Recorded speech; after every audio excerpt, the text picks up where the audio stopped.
Okay, there we go. We are live. Hello. Hi. It's We been made 84 it. years. I know, we survived. Welcome to our new Tuesday series. With our new GM, Orda, he's taking over. You didn't change the title. How do I change the title? Do channel management. I don't have channel management. Should. You want me to change it for you? If you can, because I am not able to do that. It takes one of the admins. I do not have permissions for that. Get the Okay. streamer.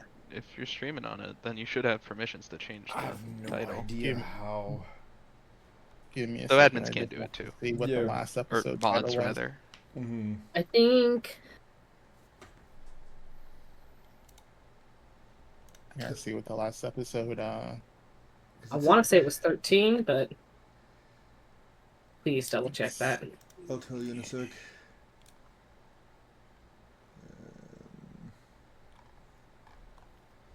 If I at least wrote down the episode numbers right when I was taking notes, because I didn't write down anything else. I literally have 2 sentences written down. I have it here. Just give me 1 second. I'll tell you. I have all my inventory and things I plan to do in the future for my character.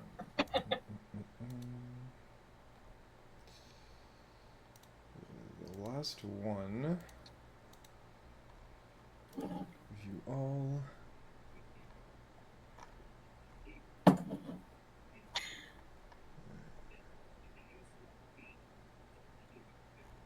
You know, maybe if we didn't have life get in the way all the time, I'd be able to find it more quickly. I am not seeing it. Yeah, there's like a million other things that have been put on here that I have not seen before. Give me 1 sec. Episode 14 was uploaded to YouTube last. So it should be 15? Yeah, that would make sense. What's the name Yeah. of episode 14? Diplomatic Distrust. Yes. So that tells me that's our last one. That sounds about right. Yay, YouTube! Thank you, Zorro. Yeah. You're not even here and you're saving our butts. Oh, Sorry, did she I do it already? She's in the. I think she's in No, the no. process of figuring it out. Cause yeah, I do not have. Oh, Her access. uploading Okay. to YouTube. All right. Then if you're changing it, I will not attempt to change. That way, we don't step on each other's toes.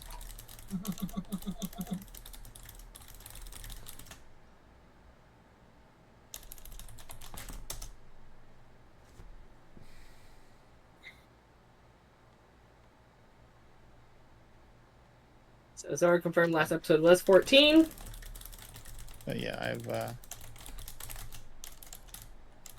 I have done that before. Started the show. Totally forgot. to Rosa's change already that. calling for the data pad.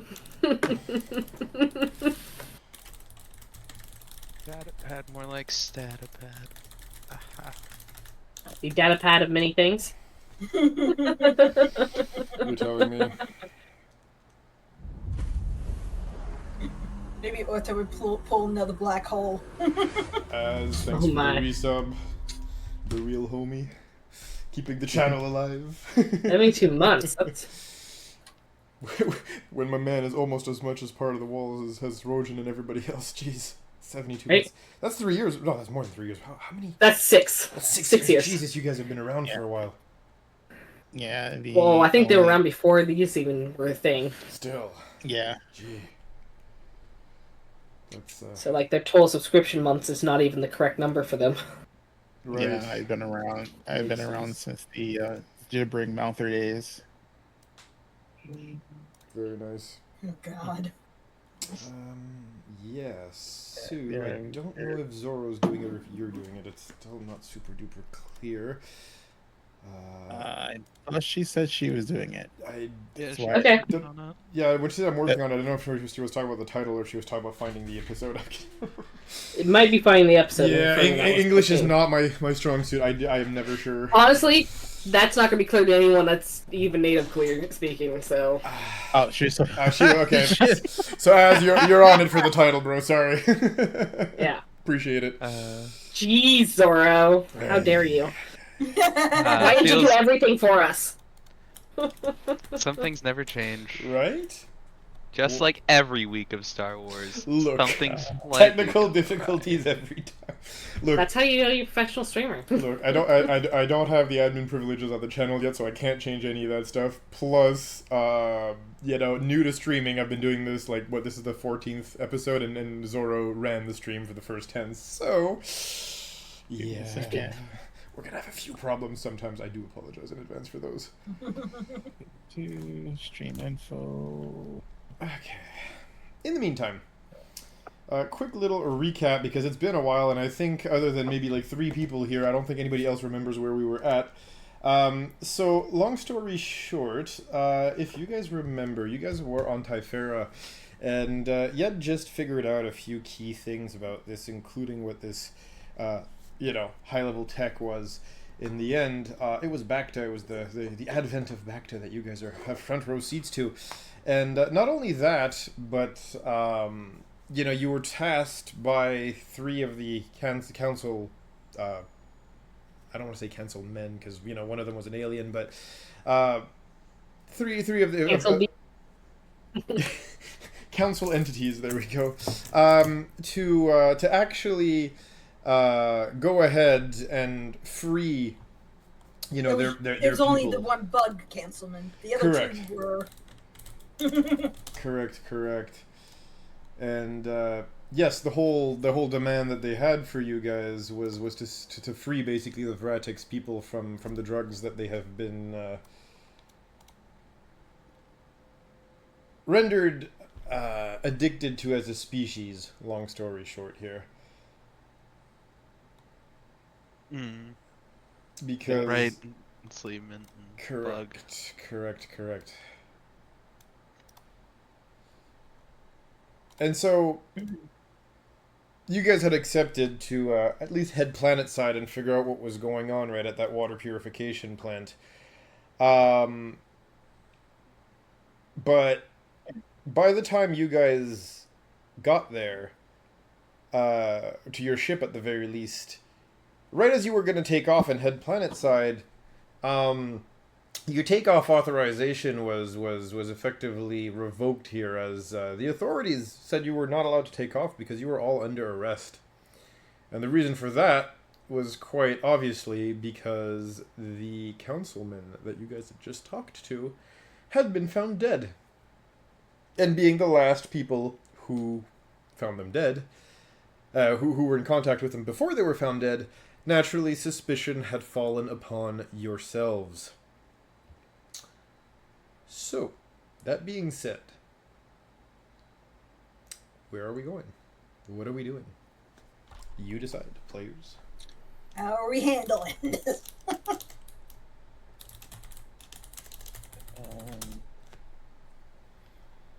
Well, obviously, out of character, obviously, if we let them take us in, they're gonna... Because it's definitely a Sith plot to get rid of us.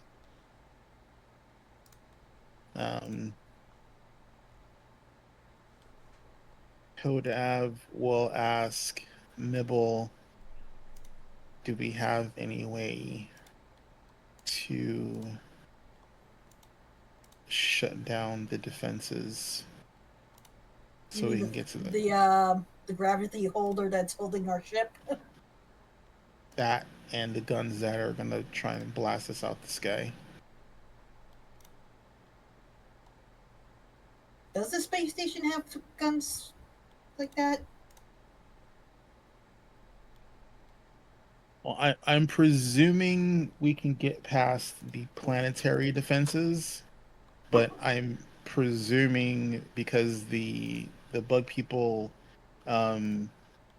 said they changed our ship ID to some sort of support vessel, so their scanner is not going to trigger on us.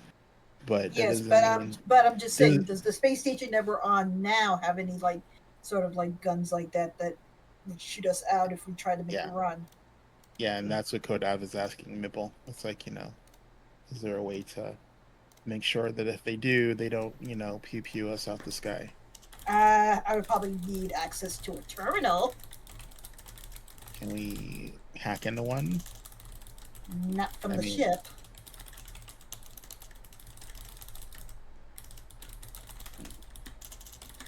I mean, if we keep the ship between the planet and the station, I'm less likely to fire on us as hard because I don't want to damage anything below.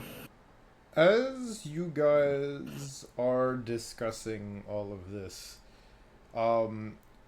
you see the bulkhead, the metal bulkhead that seals the hangar from like torpedoes and missiles and whatnot begin to close. Guys, make a decision fast. What are we doing? Punch it. I don't see a point in stopping. There's nothing we can do to get it out of this. I doubt they'll even listen to us even when we say we didn't do it. It seems as it seems as though this is all a ploy to capture us. So I'd say our best option is to get down to that planet, do what we need to do down there, and hopefully with the native inhabitants in charge, we'll have a better luck. I like it. All right, I'll try. I guess we're gonna try to pull out of the field as best we can. So yeah, turning on the ship, the engines, and punching it out through the through that closing bulkhead is going to be a very difficult maneuver. Give me a piloting roll and let's see how well you do here. I'll give guidance. And what does that do again? And you get a D6 from me to add to your roll. All right. And the good thing my piloting skills is on Expertise. expertise. Good thing indeed.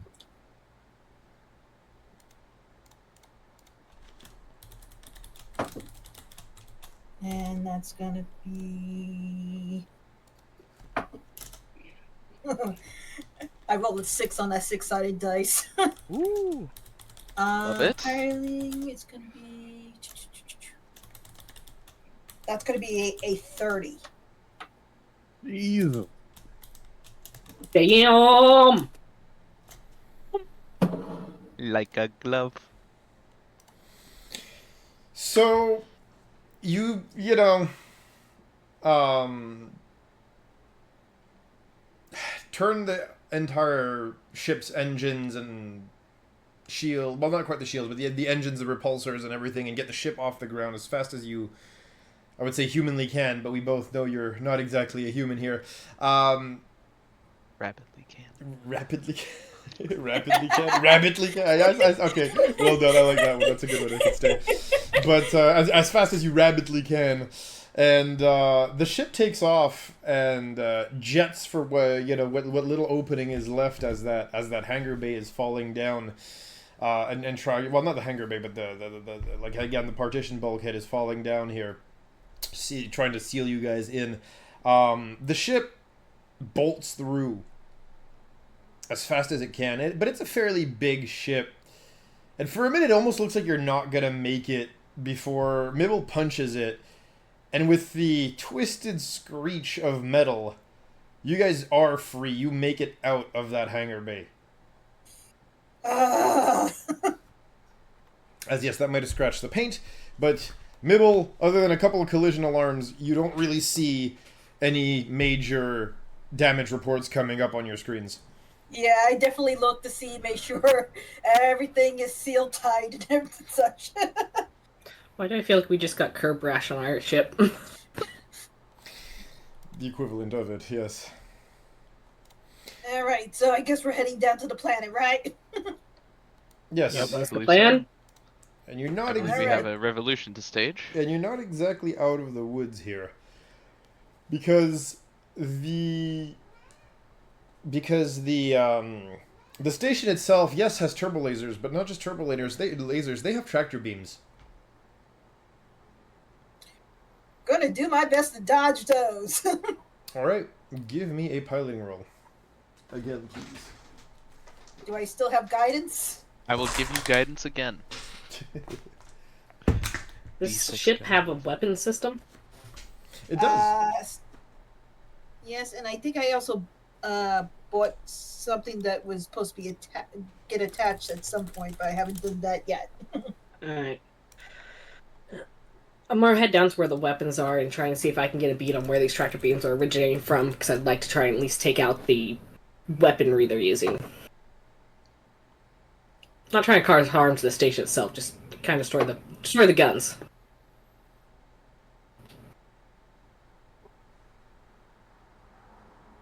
Okay. 27. Okay. And for you, Tam, I am going to ask for a roll as well if you are going to attempt to shoot it. Okay. What am I rolling? That's what I'm trying to figure out. I have absolutely no information on the ship. I just send it through the ship technology. It'll pass, right? Right? Really how that works? It's fine. This is fine. So, there are no real weapons roll for ships and whatnot, so we're going to have to do this slightly differently. I mean, most ranged attacks or attacks with weapons like that would be a dexterity.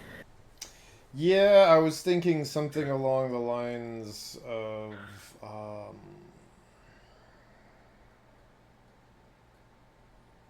yeah, I guess... Well, yes and no, I mean... You can do what you want. No, I'm trying to figure it out. I didn't... It's my first time using this system, too. Well, first time having a proper ship battle with this system.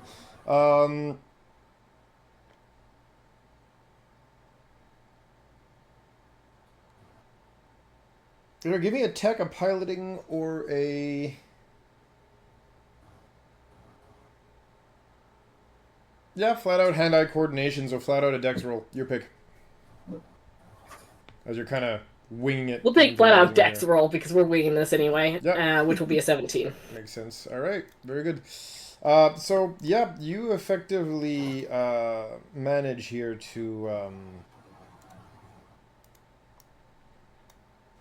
fangle something about the ship's weapon system, bring them online, and get a couple of the automated turrets to turn and aim at the tractor beam. Well, Mibble, at first you press the engines, kind of trying to resist the tractor beam, right? But let's be real, between an entire space station and one little ship, by comparison, the ship is not winning the tug of war. But you kind of resist it for a while, right? And then instantly cut powers and hit reverse. Kind of going along with it. And so the tractor beam kind of tries to, lower the pulling output, right, to not ram you guys into the station. And as it lowers the grip, the output here, you punch it exactly once more and kind of slingshot your way out of the gravity pull of the tractor beam while, Only starts shooting at the actual tractor beam turret, forcing the station to throw up some shields, and long story short, you guys manage to get out of the range of the tractor beam. That's not to say you guys are completely out of the woods yet, as 3 fighters leave an adjacent hangar bay, hot in pursuit after you guys. Time to start aiming at something new. What do? I'm gonna redirect what I'm aiming at and try and hit these guys. Okay. Meanwhile, I am going to try and avoid anything they shoot at us. Okay. Yeah. So I'm aiming more to trying to... I don't want to, my goal is not to kill anyone on the ships if I can, but if I have to, I will. But it's my last resort, so we're trying to disable versus destroy. Mm-hmm. Alright. And I still got guidance? You have guidance once more. Basically every time there's a pat on the back like, you got this, you got this. The classic guidance play. The cheerleader, yeah. Well, I'm going wide with that first shot because that... On the 6-sided die again. Let's see, piloting. I got a total of 9, so I know I'm going wide on my shot. 28. 28. Look, guns are not her forte. She uses an axe for a reason. Well, your shots go wide, and the returning fire from the 3 starfighters that are hot in pursuit behind you here, also go wide as Mibble jukes and barrel rolls and twists and turns the ship out of the way, which is impressive considering, your ship is a little bit bigger than a starfighter here. It's not as easy to move around. There's a little bit more mass going on here. I hope everybody's properly seated with their seatbelts on, because Mibble's not being nice when it comes to dodging right now. Or Orda. Just kidding. Yeah, Orda's trying to like back pat, Mibble, and it's just being thrown around. Yeah. I have to use the force to keep myself like slightly stable. All right, give me a wisdom roll then for your force ability. Okay. Ooh, real cool. What are my numbers again? These are my numbers again. Wisdom check, you said? Mm-hmm. Okay. Not even a saving throw to not fall over? Sure, we can do a saving throw. Okay, I get a +3 because of my aura of presence. Do it. 12, 18.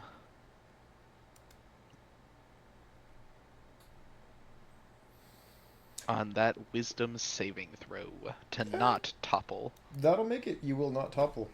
As oddly enough, despite the ship, jolting you guys around in your seats, Orta somehow manages to stand impassive behind the pilot here, patting her on the back. You got this. You got Or this. patting Mibble on the back. I mean, sorry. Meanwhile, Armatics is like grabbing onto the chair. Well, I mean, if we're going some more, I'm going to continue to fire. Trying to dial in my aim here. And I am still dodging. Mine's going to be a dirty 20. Ooh. And that's going to be...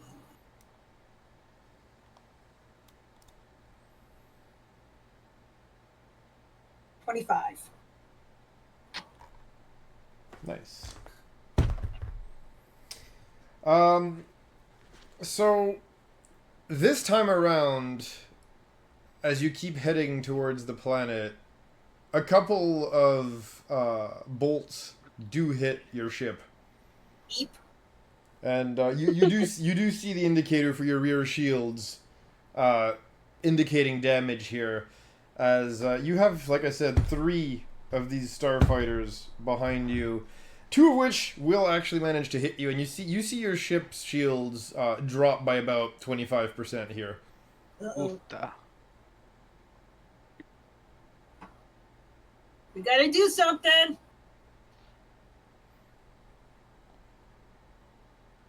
Do any of you guys return fire? Do anything more? I mean, yeah, I got that dirty 20 for return fire. Oh, perfect. Good. Let me see.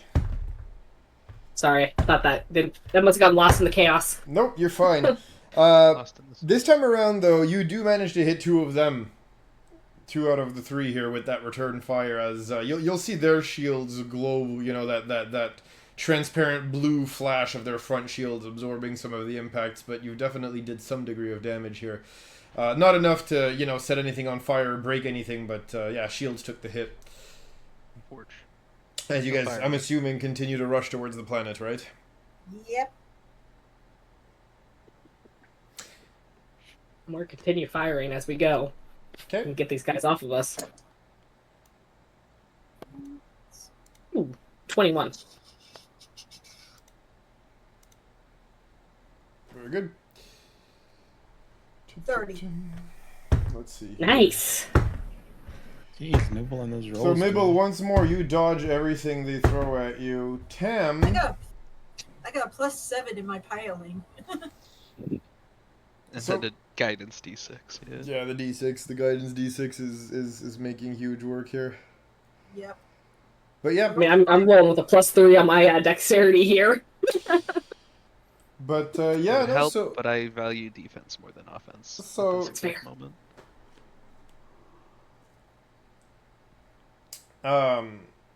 Only your shots this time hit the 3rd one that you hadn't hit out of the 3. And So the other two that you hit last round basically have not been hit Yeah. this time. They succeeded in dodging it, but the third one this time takes some hits to the front shields. It's almost like they're kind of like taking a couple of hits because they can't really like do all the dodging maneuvers they would want to, being all three of them crammed behind you, kind of thing, you know. Mibble once more pulls off crazy stunts here and crazy feats of dodging, and then manages to not have your ship be hit at all this time by their returning fire. As you guys start to get closer and closer to the planet, and Mibble, via the controls, you start to feel the telltale shaking of atmospheric entry here. As we're going into the atmosphere, looking for cloud cover to try to lose these ships in. Okay. As long as I have visibility, we're still going to be firing. So just let me know when you want me to roll some more.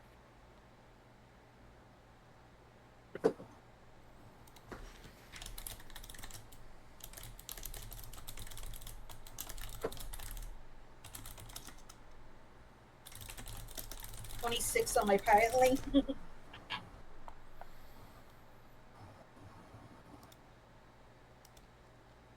Okay.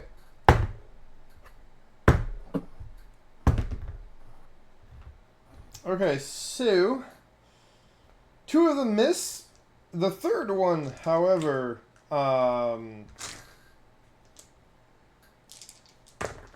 manages to crit. Ooh. As I rolled a nat 20. And that crit takes the form of a torpedo being fired out of a launch tube here, impacting with the rear of your ship.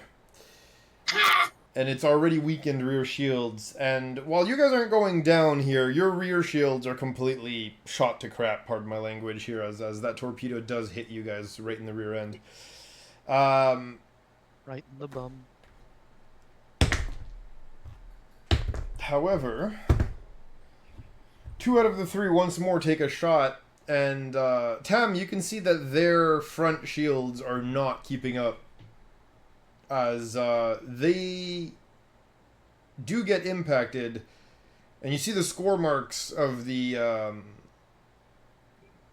lasers on the elongated hull of their Auric class tactical strike fighters, which are Old Republic starfighters that are elongated. You can look them up. They're kind of like the grand, like it looks like somebody took an A-wing and an X-wing and kind of made something halfway between the two. Oh my! If it gives you guys a little bit, yeah, it's an Old Republic ship basically from post Great Sith War era. Long story short, 2 heavy laser cannons, 2 proton torpedo launchers. That being said, at that point, those 2 will actually disengage. The third one will stay hot on your tail. You do see a cloud that you could potentially lose them in, as you dip. So I can continue firing at the one that's on our tail? Sure. Though, fair warning, if you guys are dipping into some clouds and you're firing, it will give your location away. Well, I'm they pretty wanted to sure put it I'm in looking out the forward. back of this ship, and I have no idea what's going on up front. Alright. To be fair, unless Nibble's Nope. called it over intercoms, which I haven't heard about, so... Nope. Alright. Okay, Mibble, you're going in the clouds, and yeah. Give me the Oh, firing shit, roll. that doesn't help. No, thank you. What's the roll? I No, got thank another, you. I got another 30. Okay. You Tam. rolled a lovely 1. There are 2 No, kinds thank of you. people in this world. Nope. Look, I did a couple good rolls. Firing weapons is not her strong suit. Yep. Yeah, so, as you're firing, I don't know if it's the stress or, the berserker rage deep inside of you, but, like... She's trying to hold down the rage that normally comes with battle, because it's not gonna help her, but she's probably losing that battle a little bit right now. Just a little bit, and I guess you jerk on the controls a little too hard, because you're a crunch, and you're left with the handles for the, controls for the gun, like, hanging in your hands. Wires dangling, electricity shorting out of them. I hear something break, and I look over. I go over my shoulder and go, "What was that?" Nothing. You're yelling that down the hall, you know. Millennium Falcon style almost. Nothing. Yeah. Nothing. We're just gonna. I didn't hear anything. Nah, we'll take You it must- with us. We're going back up front. There's nothing else I can do back here. As I come up front, I'm gonna be like, the weapon system's not working. It's just not working. The controls for you. What do you What the heck did you do? Look, I don't really fire weapons from these things very often. Maybe you should build them a little more durable. I barely pulled on it, and it just snapped off.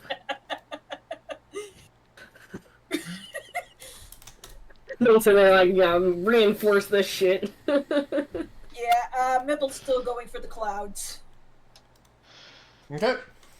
So, So yeah, you're. I had a 30 before. So your 30 does get you to the clouds. Unfortunately, Tam fires a couple of shots that go wide before, in her frustration, she pulls on the handles, and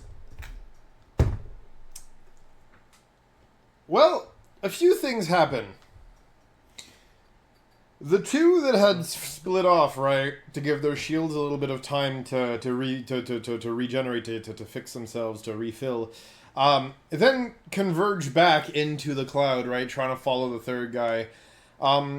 Unfortunately, one of them, as I love to roll, I rolled a lovely nat 1. One of them messes up and rams. Oh, I'll throw a different one then. I mean, I like my jumbo dice. It rolls nat 1s for everybody, but I guess I will have to roll the other d20 then. Sorry, Zoro. Well, here's the question: was it your jumbo die or the jumbo die I was using? No, my jumbo die is mine. Yeah. So my jumbo dice. I'll mute the mic when I roll it. But yeah, my jumbo dice rolled a lovely nat 1 as well on one of the rolls, and so one of the two starfighters that are coming back into that cloud crashes actually into their friend as they both spiral out, flames bursting out of their terminally damaged ships here. The unfortunate reality, though, is that third one rolled really good. Oh, shit. And so a few more hits impact the back of your ship. And Mibble, this time you hear alarms go off as the ship jolts. And you feel that lurching sensation in your stomach as your thrusters lose power here. Dang it. The ship's starting to lose altitude, and it's starting to spiral out towards the planet. Black smoke coming out the rear end.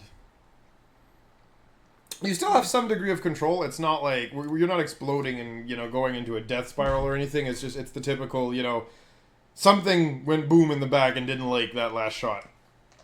Okay, is it something I could go and repair? I mean, if somebody could hold inside the ship. probably not, considering the damage came from the outside. Unless, again, it's a capacitor or something that fried, but you'd have to, do some form of a diagnosis to check, and then somebody would probably have to hold the helm while you go and do the repairs. So I'll be honest with you, I don't think the autopilot's, handling that. Yeah. Not it. It's like if you want to land in one piece. Or that's the only option. How We know good what I is do to your controls. Obi-Wan moment. Another successful landing. Oda, how good is your flying? I've never put my hands on the controls of a ship a day in my life. Could you at least try to hold it steady? I can certainly try. Please do. Mibble's gonna hand over the controls to Oda. I'm gonna go check in the back to see what kind of damage is done.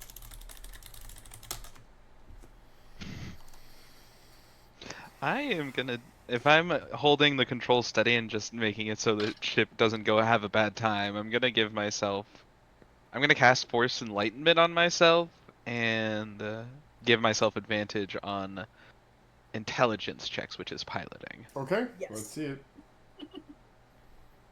I cast Force Enlightenment, so I have advantage. And let's see how this piloting roll goes. Okay. I will gladly take a 17. Thank you, Okay. advantage. Not bad.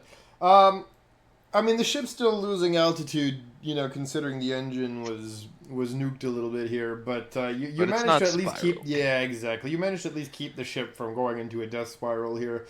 Mibble. Yeah, I am checking the back, seeing what can be done to try to at least stabilize things. Yeah, you're gonna gimme that quick technology roll here and see what can be done. And that's gonna be a 29. Okay. Yeah.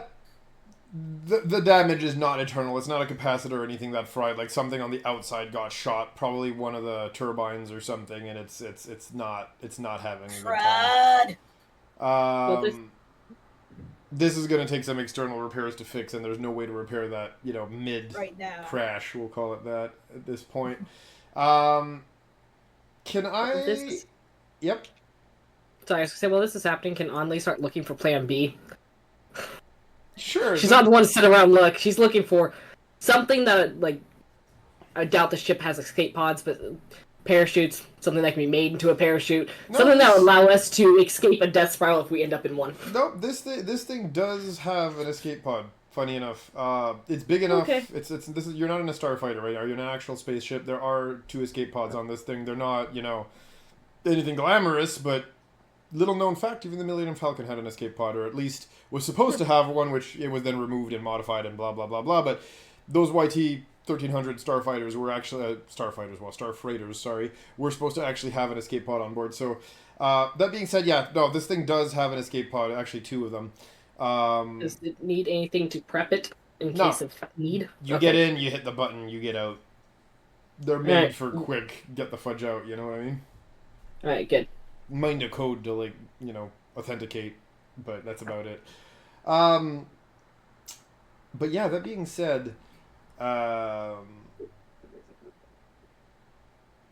Mabel, you have to get back to the Controls. to the controls, and I mean it takes a certain amount of time for you to diagnose everything. Orta, can I get another one of those piloting rolls, please? Of As course. Mibble is running back towards the control, attempting to save everything. It's an okay roll. 14. Okay.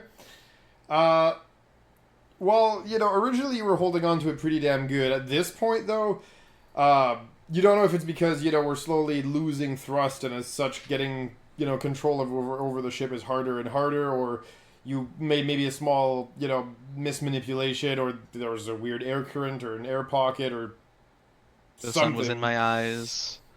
The sun was in your eyes. The Sith on the planet, or on the station, are doing some weird ritual mumbo jumbo thing, or something's happening. The ship controls have weird input delay that I'm just not used to yet. Yeah.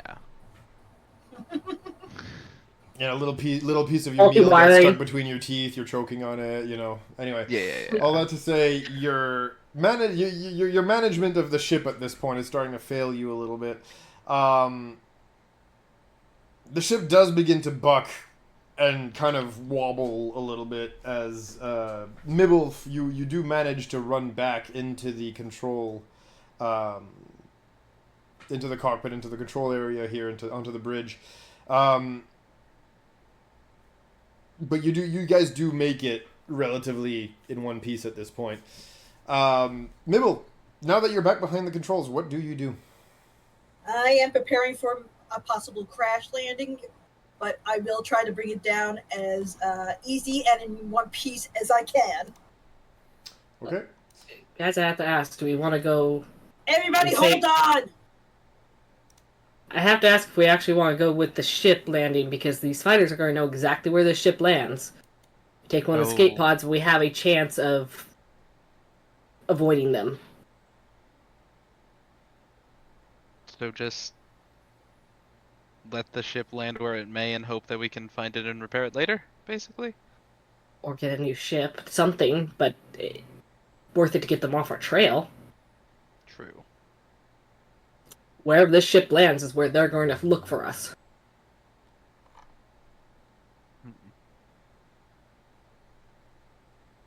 I've tracked and hunted plenty of people. Telling you, go to the crash landing is step Bill is one. not too thrilled about losing the ship. There's always another ship. People in this ship can't be replaced. I mean, True, look, after what but happened to still. your previous characters. Wow. I can replace all of my characters. Wow. They're going to see, wait, it's your turn next. Sorry. Oh, that was a little, sorry, when the DM hasn't run the show in a while. DM's just making us remember that we're all mortal. Like some slut with that paper cut? Decision time, guys. Escape pod or down with the ship? My vote's for the escape pod. I'm looking at Orta. I have no experience in either or. All things considered, a ship can be replaced. Lives are much harder to replace.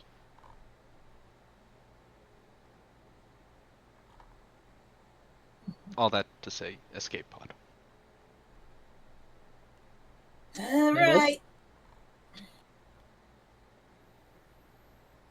Bibble will quickly grab his backpack full of his things and head for the pod. Yeah. Orta's gonna fucking book it for his room, pick up whatever he can from it. All I In, have is like, all I 12 have is seconds. medical. All I have is medical supplies. So it's like Emily's grabbing her bag. I will pop into the second escape pod. Maybe pop back out. Go, Nibble. Can you program this one to fly off too without one of us in it? Might lead them on a goose chase. They won't know which one of the pods to track. We can all release this fit one in first. Can we all fit in one? Yes. This Alright. ship was designed to carry a lot more than just your small crew, so you're good. Look, I can go in here and smack around the controls, but I'm probably not going to figure out how to release this thing. Yeah, Nibble will set the one pod to go off on its own, and then also all of us So get into who's holding the controls while you go to do that? I think we're all going for the escape pods, and we're not leaving the control. Yeah. We're leaving the controls to do what they do. We're leaving the controls to sort of autopilot off into the distance to Unless lead him on a goose Oda chase. wants to hold on to them until the last second.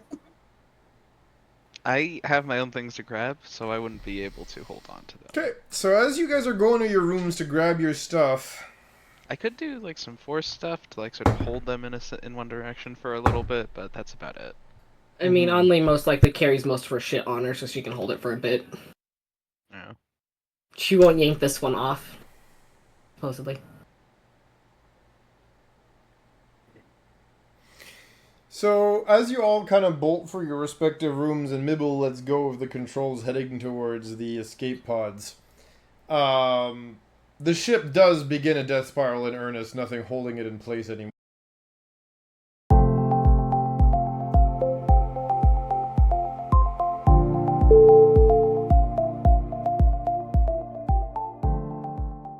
Here, Yeah. streaming. And We did get a nice, There we go. Sorry about that, guys. As I said, my internet is absolute garbage today. I don't know what's wrong with my ISP, but it has not been stable at all. So, sorry about the disconnect. We are back. Yes, you guys were saying you guys were discussing about whether or not you were gonna go and grab some stuff out of your rooms. Who was gonna hold on to the controller or not? What's going on with all Yeah. that? Anli Nibble probably will keeps. hold on to the controls and let the other people get their stuff first. Okay. This way, the ship stays stable for a little bit. Once Yeah. Oda gets his stuff, he can grab the controls so I can get my stuff, prep And the then we one bolt. pod, and then we Yeah. all bolt into the other pod. Okay. Mibble, your roll to stabilize. Orta, you run to grab your stuff. Let's see it. Yep, I just grab the one thing that kind of matters in that room, and that's my lightsaber, and then I run back to the controls. Okay. roll a piloting check. I still have Force Enlightenment active. Okay, while he went to get this lightsaber, my roll was a. If I have guidance still, You would not have guidance in this Okay. context. then it would be just a 21. Oh, just a 21. Average rogue moment. Right. Alright, so 21, why Ota gets his items.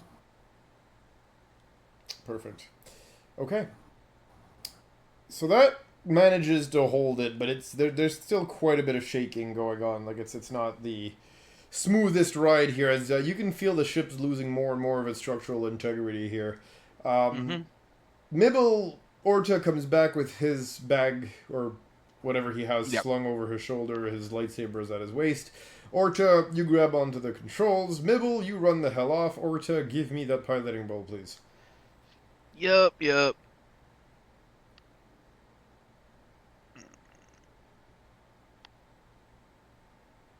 14. Okay. As you're holding on to the controls here, you hear the twisted sound of something giving out in the ship's structure. Orta will telepathically scream to anybody within 30 feet, "Something broke, we need to hurry." Yeah, As soon as you hear that, the entire ship lurches. Mibble, I need you to give me a dexterity saving throw, please. Actually, I need everybody to give me a dexterity saving throw, please. mine is going to be Can a I speak- 17. One out Can of I just be Mine's too gonna angry be- to knock over? Sorry, so 1 at a time here, please. 17. Okay. Yep. I'll go next. 23 on my dex save. Okay. Thank you, Aura of Presence. Yeah, right. Azarin. You did? Sorry. You good?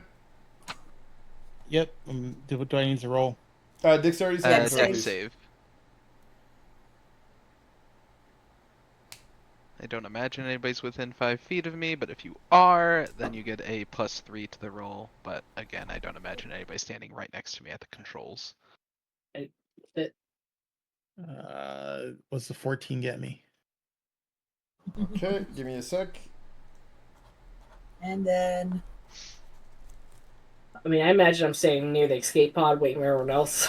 But I got a 12. Okay. Just want to be too angry to knock over. Can I just be too angry to knock over? Right. Okay, so Orta, you actually, just like when Mibble was maneuvering the ship, you managed to kind of hold on no problem to your balance at the very least. Mibble, it's a little wobbly, but you kind of manage to push yourself off the walls as you go and make your way back towards the escape pods, no problem. after I got my stuff. Yeah, as you're trying to cross the doorway, the bulkhead door into the escape pod area or room, you kind of bang up your shoulder against it on the way out. You take 5 damage.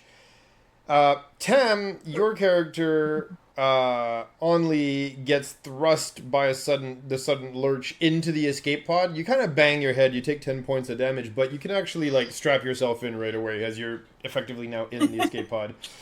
That's fair. As yeah, it's time to go, guys. The ship's about to do Okay. something or another. Bye-bye. So, once Mibble gets over towards the pods, he sets the one that we're not using to just launch. Yep. Give me a tech roll real quick. I mean, I know you can do it, but yeah, give me the tech roll real quick. That's going to be a 22. Okay.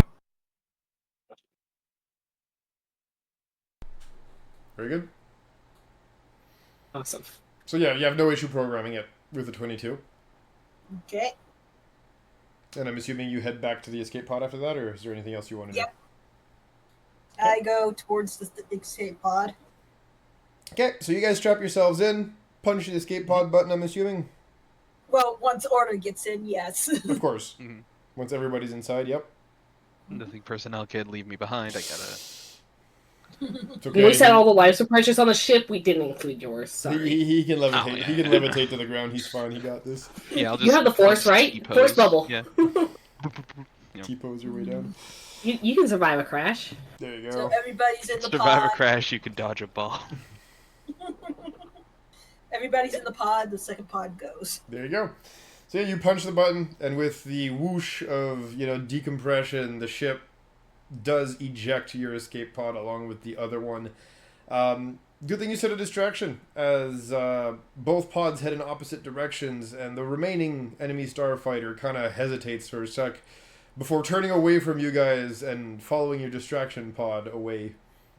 You do hear the sound of a detonation far off, but thankfully by the time it would have circled back, he would have circled back and come back. You guys have already hit the ground. Running. And, with the hiss once more of depressurization, of decompressing air, the pod does open and, gentle decompression, of course. The pod does open, and the smell of vegetation, of rotting vegetation, of jungle, basically, assaults your nostrils as you've effectively set foot on Typhera. Smells like home. Guys, we need to get moving. We need to get away from this crash site and cover our tracks best we can. Understood.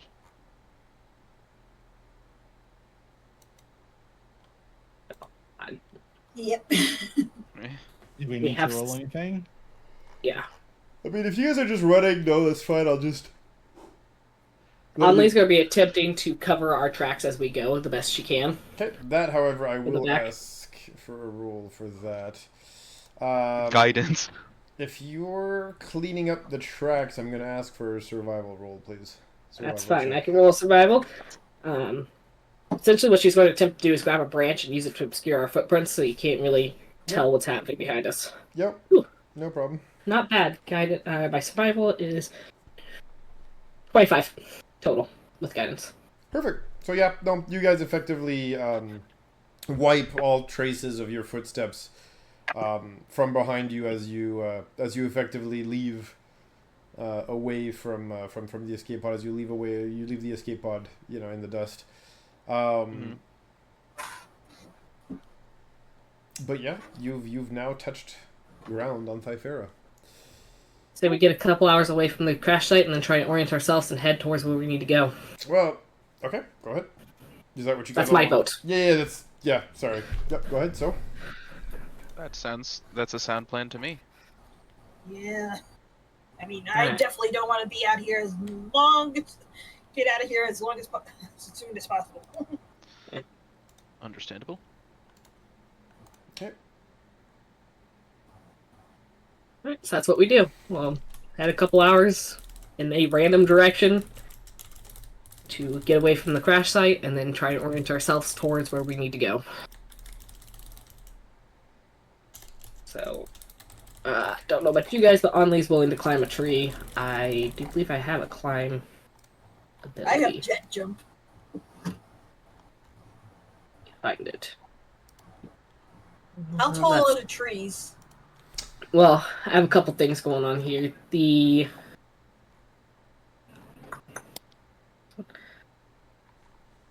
something here. Where is it?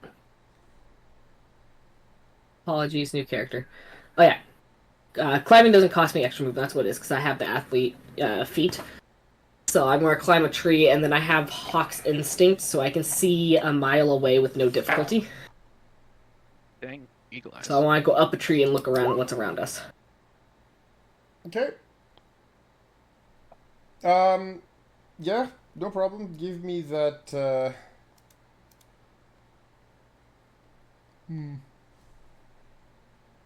Give me an athletics roll. Have you climb up that tree real quick. Athletics. 26. Perfect. So you climb that tree like only somebody who's been living on Kashyyyk, could. Very quickly and very efficiently. And you take a look around and you see that this forest is strange because, oddly enough, that forest slash jungle that you guys landed on, it's not really a forest in a jungle. You've essentially landed in what would essentially be a giant-sized. Well, it looks at first glance anyway like a giant-sized field Plantation. of Grove? barley. Yes, which you can only guess at this point is the Vretixia renanicus plant that is used by the native aliens to make the Bacta. Turns out that barley's not, human barley sized, we'll call it that. And looking away, you do see what you can only assume is a river because there is a cut, right, in that giant field. And past it is this massive temple-looking building that you can only assume is that water purification plant you guys are looking for. Oh. Alright.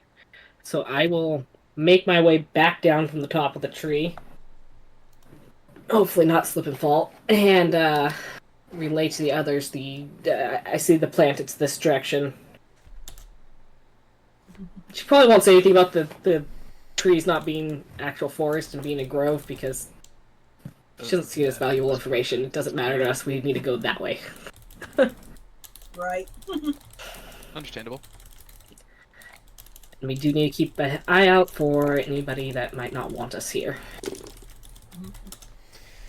Mad Bird Streams, welcome, welcome. Thank you for the raid, guys. It is a pleasure. Welcome. Hello. Hello. So yes, you guys had just come right back down from those plants here. Those giant-sized barley stalks. What do you do at this point? We're going to let everyone know the direction we need to head in so we can start heading that way. Okay. You guys start heading in that general direction. I need all of you to quickly give me a survival roll, please.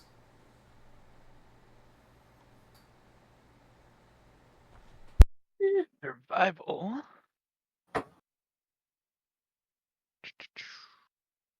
Survival is wisdom base. I got an 8.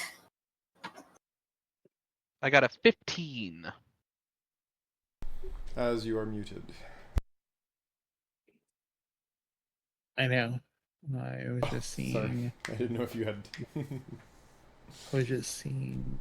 Who has the highest possible survival roll? I believe that's going to be Az. Oh, I have. He has a wisdom-based character, so... Okay. So, oh yes. Aha. Because basically I'm going to give guidance to whoever has the highest Yep. survival chance on a survivor roll, basically. Just so you know, stack the numbers a bit. 19 plus 7 is 26. Okay. And then I'm also going to give guidance for that if you want it. If you want to roll a d6. Yep. That's 30. And then I have a 15. 2 15s, a 30, And an 8. and an 8. Okay, so by that point, while everybody else is semi lost because again you're basically Jack and the Beanstalk here. You're basically alone in a giant field of what looks like barley. Everything looks the same. There's no real sense of direction to be had here, but thankfully Az does keep you guys in what at least he assumes is the right direction. As Kodav leads you guys through that ginormous field. After a little while, though, I mean, it does seem like things are getting darker and darker. And distances you realize Only might have been playing a bit of a trick on you, as it might take more than a day for you guys to get to that temple. or temple. Downside of being able to see so far is in judge distance gets a little hazy. So we're gonna have to make camp out here, huh? Quite possibly.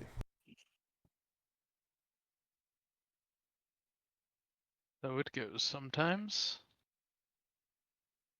Should probably find somewhere or dig ourselves a place to camp without being seen.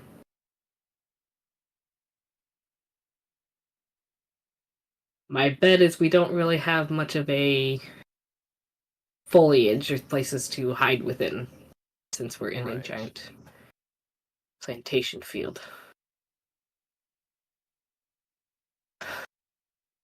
Fair. So the vegetation in the field, um is it like tall like wheat and corn, or short like, cotton fields or something like that? The trees are, it's basically trees. the Giga barley. barley. Everything around us is the plant. Yeah. Correct. Like the barleys are the size of trees, basically. Okay. I mean, we can try sleeping up on the crooks of the branches, or here around one of the bases. Yeah, is there any underbrush? Yeah, it's called manure. Just kidding. I use the force to plug my nostrils. They got fertilizer somehow. Y'all are You're killing welcome, me. Delta. Y'all are killing me. All right. That being said, I'm done with this crowd. I've already said how much of caffeine I've had. I'm gonna be a little wonky today. don't worry about A little it. extra. But yeah, that being said, again, there's not much for you guys to camp with. I mean, the ground thankfully is not too gross. It's not too wet. It's just that weird, damp, humid, right, as you'd expect out of the fields. For the quote unquote giga barley, as Orda would call it. But yeah, you guys do manage to nonetheless find a patch that's dry enough that you can most probably set up some form of a camp here.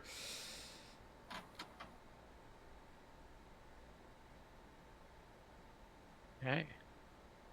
And funny enough, at least so far, you haven't really bumped into anything else alive in this field besides yourselves.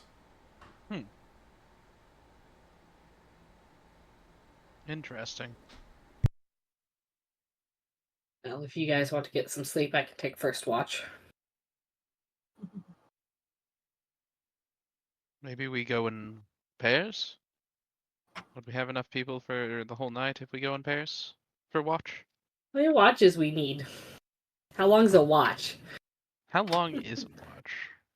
Depends on how you want to It split it up. depends on how it's split. It's either going to be 4 to 6 hours normally. Mm-hmm. How does our DM want to split? I mean, that's entirely up to you guys. The actual night usually is 8 to 12 hours, so it depends on how you guys want to split it up as far as the watch goes. Gotcha. Yeah, usually is like an 8-hour sleep, 4-hour half. I mean, typically you need 6 hours and 2 hours of downtime. 6 hours sleep, 2 hours downtime. So, if we do that route to not get exhaustion, we each need to take a watch.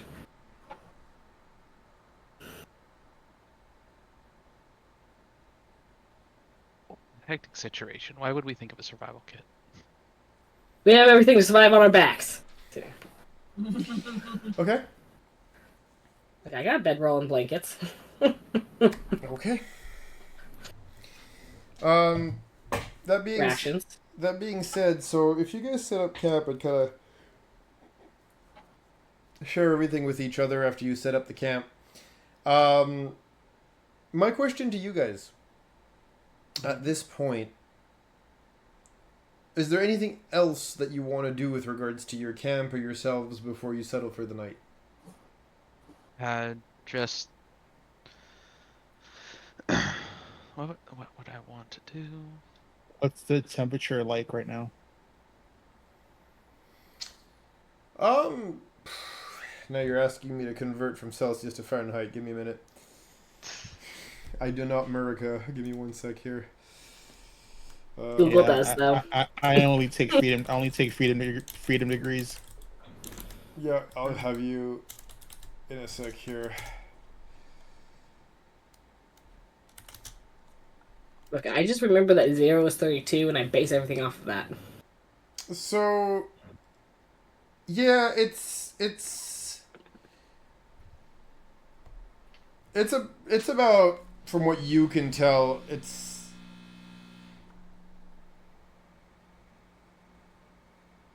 Sorry, I heard a really weird noise in the background. Give me 1 second here. I'll go check it out in a sec. But yeah, it's about from what you guys can tell, it's about 50 hamburgers per football stadiums right now. Degrees. Okay, so a little toasty. We're fine. We don't have to get anything to keep us warm. That's what I was afraid of. No, it's 50 Hypothermia. Fahrenheit. It's not that hot, but Yeah, it's not not freezing. Yeah, exactly. Yeah. It's uncomfortable. It's not debilitating. Yeah. Eh, We just need to bundle up a little bit. We'll be fine. Warm our hands next to the lightsaber. There you go. Don't worry about it. no, Accidents no, won't happen here. Absolutely. do not recommend warming your hands with a lightsaber. I mean, Honestly, I it'll think work a little too well, but it'll work. Listen, your fingers can't be cold if they're not there. Anyways, Yeah. I can't argue with that logic. Probably Just want to keep remember. things as dark as possible, though, right now, so we're not easily spotted. yeah. The field of Sure. blackness and light's going to stand out. Very Yep. good. It's like the old saying goes: light a fire for a man, he'll stay warm for a night. Light a man on fire, he'll stay warm for the rest of his life. Anyways, that's enough of that tangent. I'll behave now. Warm his hands with a Will you? lightsaber. He'll never feel the cold again. That being said, yeah, you guys eventually do manage to drift off. Waking each other at intervals in the night to have somebody keep watch. But again, thankfully, it doesn't really seem like there's much wildlife to assault you guys here. You do all eventually kind of drift off, minus the one person who has to keep watch, and it's in the early hours of the morning that you hear a weird whooshing, rumbling sound of some kind. I don't like that noise.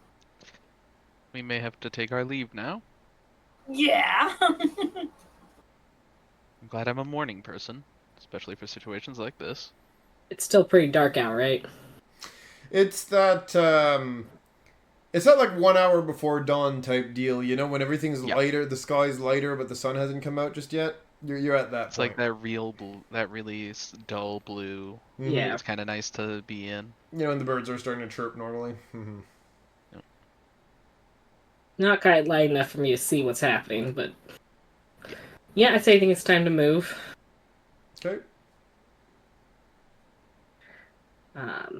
Real fast, I'll climb up again to try and orient ourselves so I can point us in the right direction.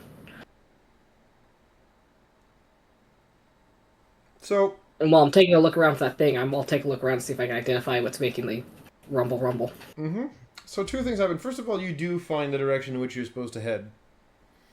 And as you do so, you hear that, the rumbling sound, the whooshing sound, and almost like a crumbling sound, the crumbling sound of the, well, Vegetation. yeah, vegetation around you.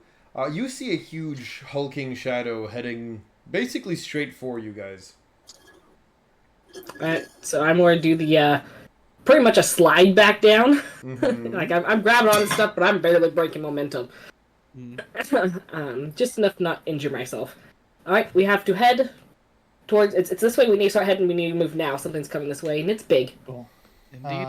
My bet is- I have dark vision, so As do I. I do not, so I'm holding on to somebody. I do not, but I can see in dim light. There you go. Good enough. I'll telepathically guide anybody who can't see with my dark vision and everything, just so we don't make any noise by talking. Or Okay. just grab their hand and pull them. Yeah. But being able to actually speak is a helpful thing, so Very good. at least that's my thought process. Very good. Yeah. So then, yes, at this point, you guys do start moving. What pace are you running at here? Are you running? Are you walking? How fast are you guys going? Anli's probably pushed us to run. She saw that thing and she wants to get moving. Yeah. That thing looked big compared to the barley. We're moving. And Nibble doesn't like the noise, so Yeah. FYI, I also have tremor sense. I have that too. Ooh, Okay. nice. 30 feet. So yeah, so basically, whatever this thing is, I'm trying to purposely keep it out of the radius of my tremor sense. Well, Should be on the ground. funny enough, from what your tremor sense can tell you, this thing is still pretty darn far off. But Okay. as you guys are headed towards the temple/water purification plant, you can tell it's getting closer and closer. I need all of you guys to quickly give me an athletics roll, please. Athletics. As you are running. Who has the lowest athletics so that I can give them guidance? I have a 1 in athletics. I mean, Anli's not about to pick up Nibble as she runs. Alright, pick up Okay, Nibble as you if run. you're She's picking behind, up- if Anli's you're- gonna be grabbing her. If you're picking up Mibble as you run, I'm going to need you to roll me your athletics with disadvantage, please. Nibble wanna get picked up? I can handle it. You sure? Alright. And Kodav, what's your athletics? Oh, What's your I have bonus, pl- I should say? I have +2. Okay. I am not proficient in athletics. Okay, I'll give you guidance on that then. Just to make sure we're all at a decent number, as the kids say. I got a 21 personally on the athletics. My disadvantage roll came out at 22. Nice. Hoorah. Told you I could handle it. Mibble sort of The just dice. Mibble jumps on your back Yep. Don't trap with me. the and holds with- on. With the additional small enough. +2, I got a 16. Okay, nice. Alright. So you guys are running for the hills here, and you hear more and more of that rumbling behind you, more and more of the crashing of vegetation. And funny enough, it still seems to be getting closer and closer.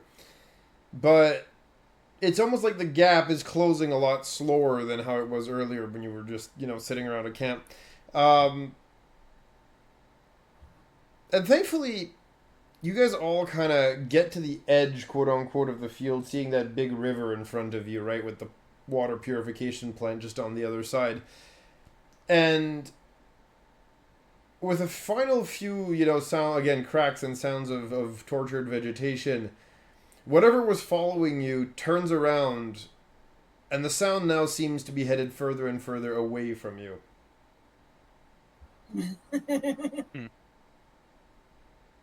Is there an obvious way across this river? Not that you can see from here. Bridge. Something. How big is the river? So, it's a river, but it's a river by, these Giant barley. gigantic, standards. So while it looks like a river, from where you guys were from the top of the stalks that you were hanging on of earlier, you realize, yes, it's a river, but it's probably about as wide as what's it called in English? Jesus, my brain is not Englishing right now.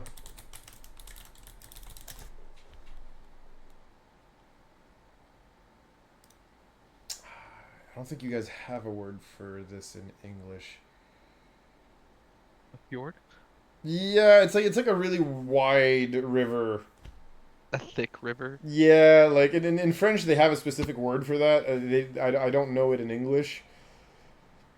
I don't know if we have a specific word for a really like a wide and shallow river or a.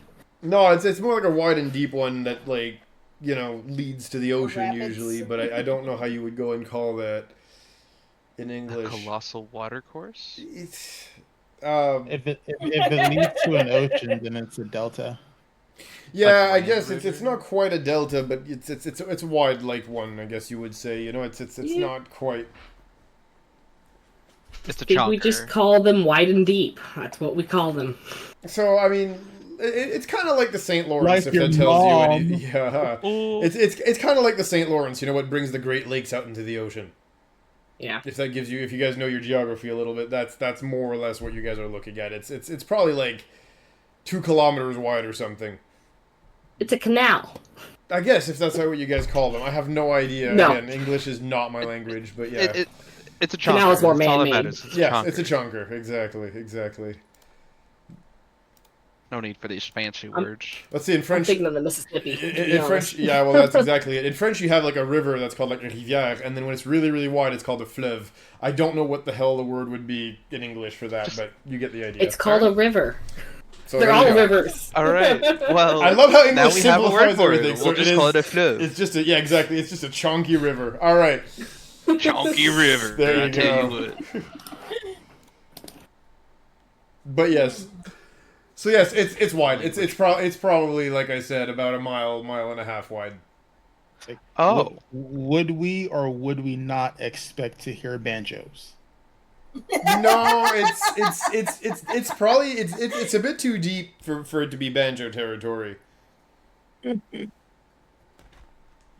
Hive Mind playing banjos would be wild. Sorry.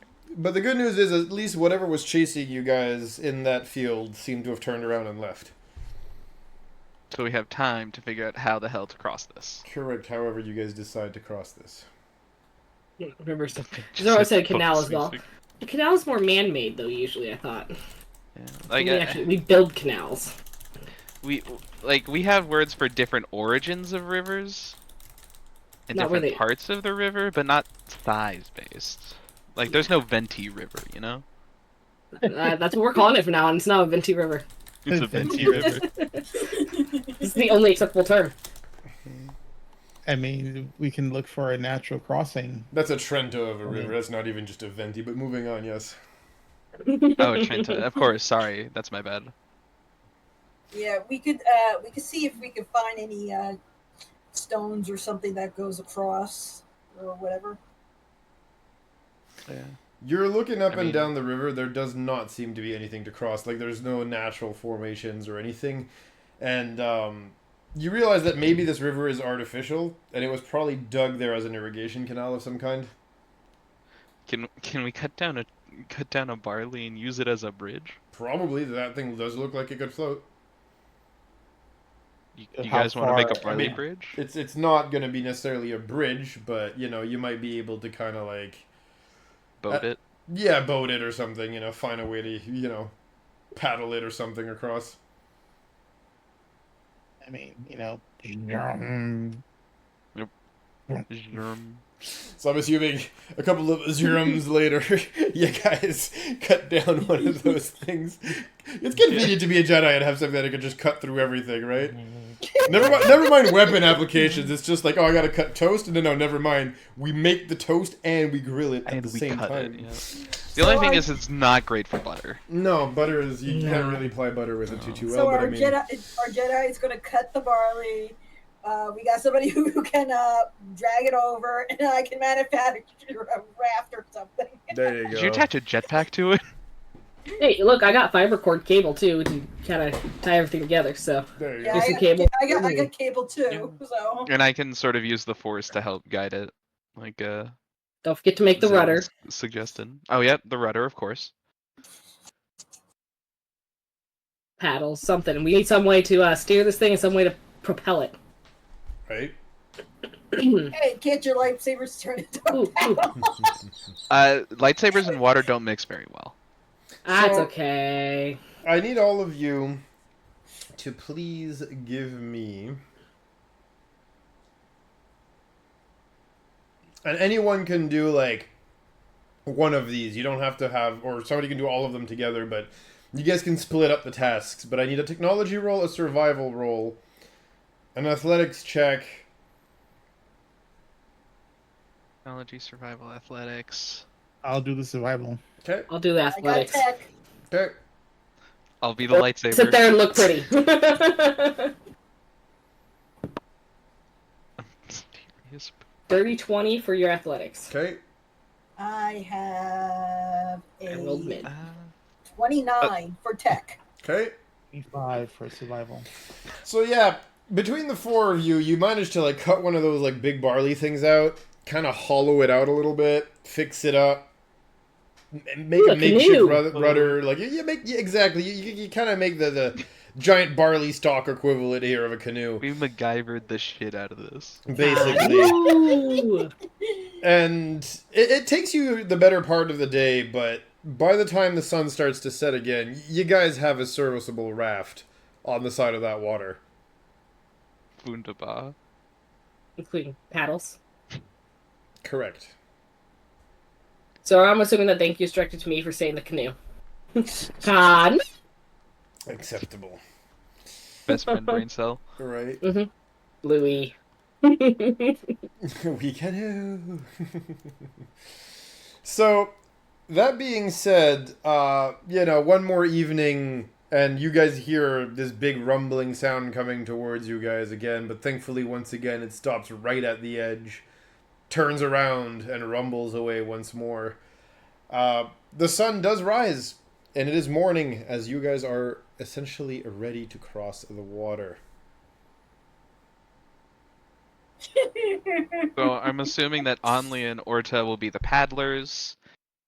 And should things go terribly awry, I'll use force push / pull to sort of right things in case things go awry. And I'll steer from the back. You steer from the back with the rudder. You were going to pilot the canoe with the rudder. Let's be specific about terms here. Of course. I knew what you guys were going for. All right, give me an athletics, you two. You, give Orta and Only. Mibble, give me your piloting skill. Kodav, what are you doing in the meantime there? That's my D6. Since you guys are going to be crossing, if you're not doing anything to pilot, is there anything you'd like to do in the meantime? Look out for trouble. I mean, yeah, I have, I am perceptive. Okay, that's a good idea. That's not a bad idea. And I'm giving myself guidance on the athletics. Alright, so I got a dirty 20 for piloting. 30-20 for piloting. I got an 18 on my athletics. 21 on my athletics. Ooh, I'm glad I gave myself guidance to keep it sort of rolled- close. Okay.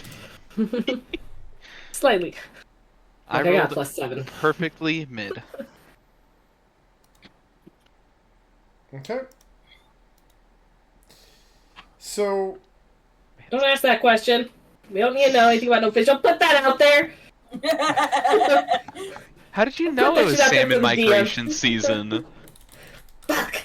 God damn. so I need to ask a question. Yes. Az, what was the perception check? As you guys have headed out. Let me roll it. Mm-hmm. 16. Not bad. Okay. As you guys are kind of hanging out, right? Crossing the water and paddling and steering the ship towards that big, giant building.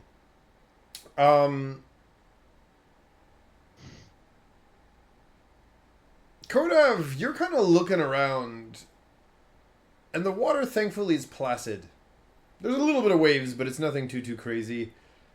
You see a couple of ships take off and land at the water purification plant. The heat is definitely felt more as the day does go on and you guys are slowly crossing the water here. And At about maybe what the equivalent would be of 3 to 4 p.m., right? Maybe an hour or two before the weather cools off and it starts to go straight towards sunset. Um, a movement catches the corner of your eye. As you see what looks like a giant shadow in the water under the ship.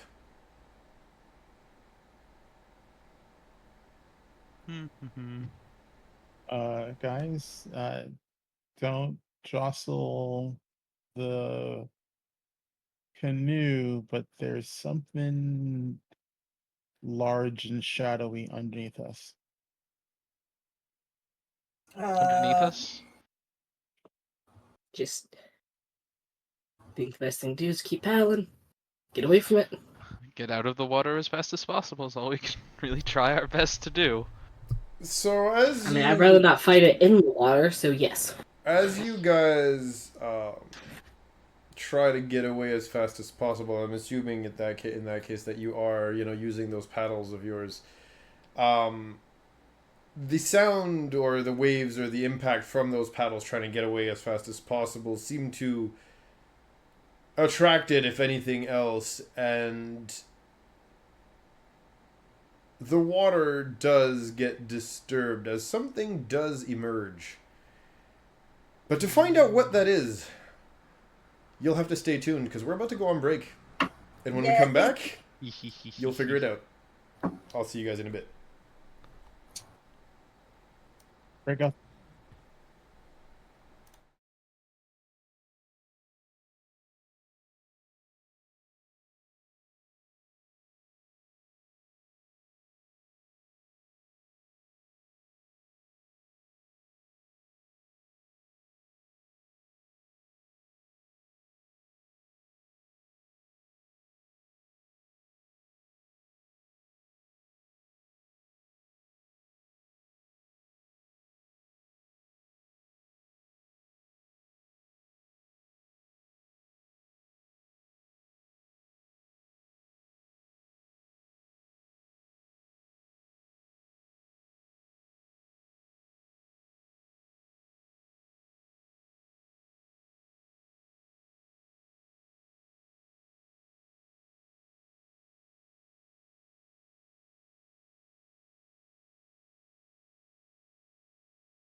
often in Destiny Forged. Yeah. It's why Fox has a new waffle maker. Yep. We are back. Welcome back, everybody, and welcome. I believe I heard some dice noises. Do we have raiders? I believe that sounded like raiders. We had a follower. Oh, follower. Well, thank you for the follow. I do appreciate. We always do. So yes, you all heard some whooshing water sounds as something did rear its ugly head from the water. But is it really ugly though? I mean, you know. And is it really looking at us, or is it just kind of? Is it? Let's be honest. This character probably wouldn't care. I'll let you all decide, because this has got to be the ugliest catfish you've ever seen pop out of the water. I don't know. Catfishes are pretty ugly. Coming at you. I've been on a lot of Tinder dates. They have not worked. I thought you said you were gonna be good, huh? I said I make no promises. No, he never does. Fair. But yeah, so you guys see this happen, and This one ugly motherfucker. Are we supposed to see that blue box? correct. Blue box. He's It's under because the it's water. partially submerged. Exactly, and I have very poor talents with this whole system. Let me switch it over to OBS and adjust that for you guys too, by the way. No. There we go. Can you all see this? Can we get a again? blown up version? I'm coming. Sorry, guys. This is not my I think this one might be the grown-up version. favorite department. No. Blown We can up. push a blown up. There you Can we blow it up with dynamite? go. There you go. Okay. So, there you have it. As you do see this enormous looking catfish thing that seems to be unhealthily interested in your makeshift canoe here. I was about to get unhealthy interest in my axe. Oh, Unless someone stops me. Oh my god, we're in a barley bread sandwich right now. basically. We even toasted it for them.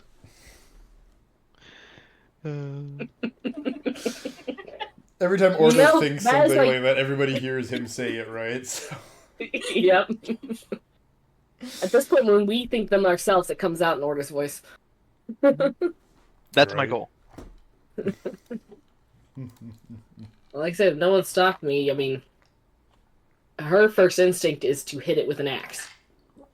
Can I do sort of a vibe check situation to kind of see if it's like hungry for us in particular?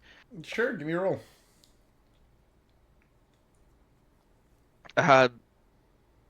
This is a panic situation. I wouldn't use guidance in a panic situation. Mm. Oh, that's a nat 20, so 29. You close your eyes and reach out with the force. And all you really feel from this thing is hunger. And we've been the most recent meal.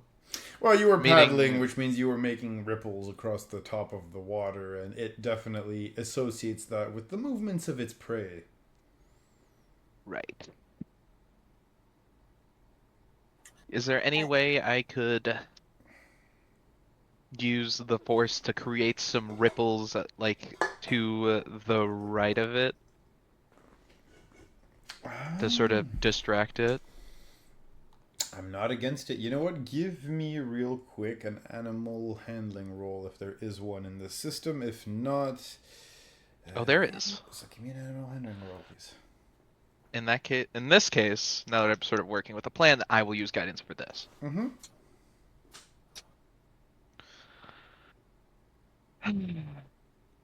Never change, dice. Never change.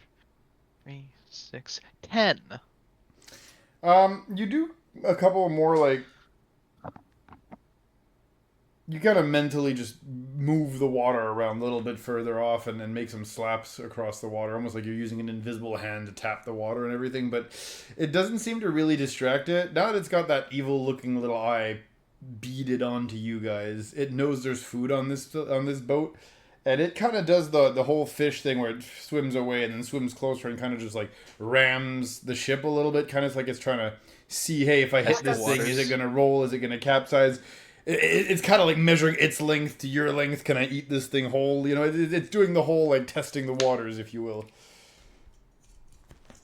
While it's coming up to the ship, can I have spears. I'd like to just try and stab it with a spear. Try and get a, hey, you bump up to this thing, it hurts. Sure, try it out. Also, how close to our destination are we? Like, how far away from the other shore are we? Probably about 2/3 of the way there. Okay, so just a little bit longer. +7 is going to be a 21 to hit. With a two-handed spear attack. Well, that'll definitely hit. Give me a roll for Dammy. Oh, how do I enter this thing in here? I think this does do two-handed, doesn't it? I don't know. I'm just taking the 1d6.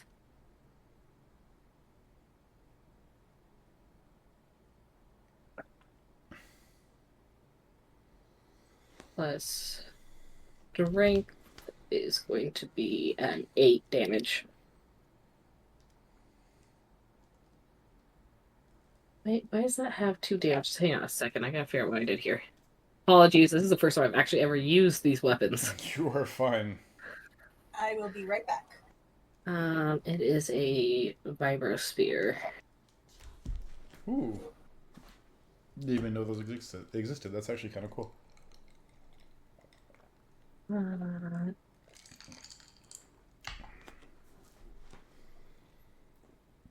Vibro spear. Okay.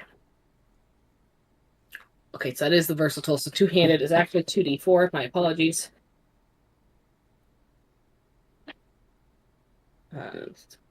6. So it's gonna be 10 kinetic damage. Cool. This. So, you guys spear this thing, and despite its thick, slimy, leathery skin, fish skin, you still manage to pierce it, and you get a little low rumbling sound coming from this thing, but that's about it. As it does tend to hit the ship, it does ram the ship one more time. Again, a little harder this time, almost like, hey, two can play this game, you know? When it does ram the ship again, if I feel like the ship will is more likely to capsize with that ram, I'm going to try and use the force to sort of keep it steady. Thankfully, no. Again, it's not that hard of a ram. It's still just kind of jostling. Testing, yeah. Yeah, and you kind of get the idea that like it's maybe trying to get you guys to fall off of the ship more than anything else. Yeah. I mean, And as such, can you all kind of give me a deck saving throw here to see if you manage to hold on or if any of you fall in the water? I'll have my aura of presence Mm-hmm. should, since we're all on the same boat, I imagine my aura of presence will be able to reach everyone. I'll say yes for that. Yeah. So +3 to everybody's saving throws. Whoever has the lowest dex saving throw, I'm assuming, would be Kodav in this situation. Yep. Yeah. So I'll give Kodav a guidance. Okay. So let's So see a it. dex. Yep. Dex saving throw. 19. I got a 10, and if I do start falling off, I'm using the force to sort of push myself back on. I got a 15. a second.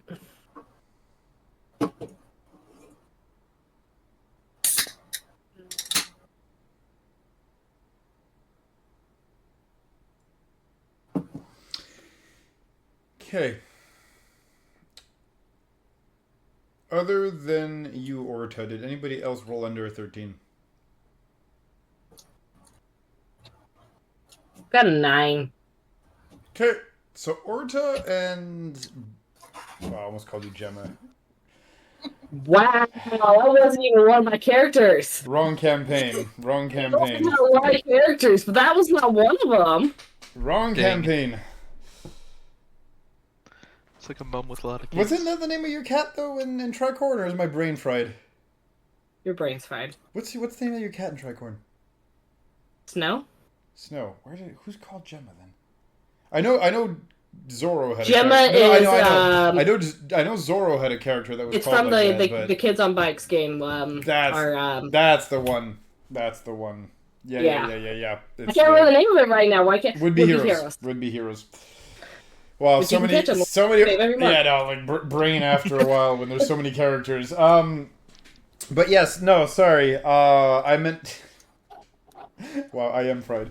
Okay, no, sorry, I meant Only. Only and you Orta kind of teeter over the edge here. You're going for a quick little swim unless you have something you can do to right yourself last minute here. I would like to use Force Push to right Only. Okay, yeah, you can push her back on.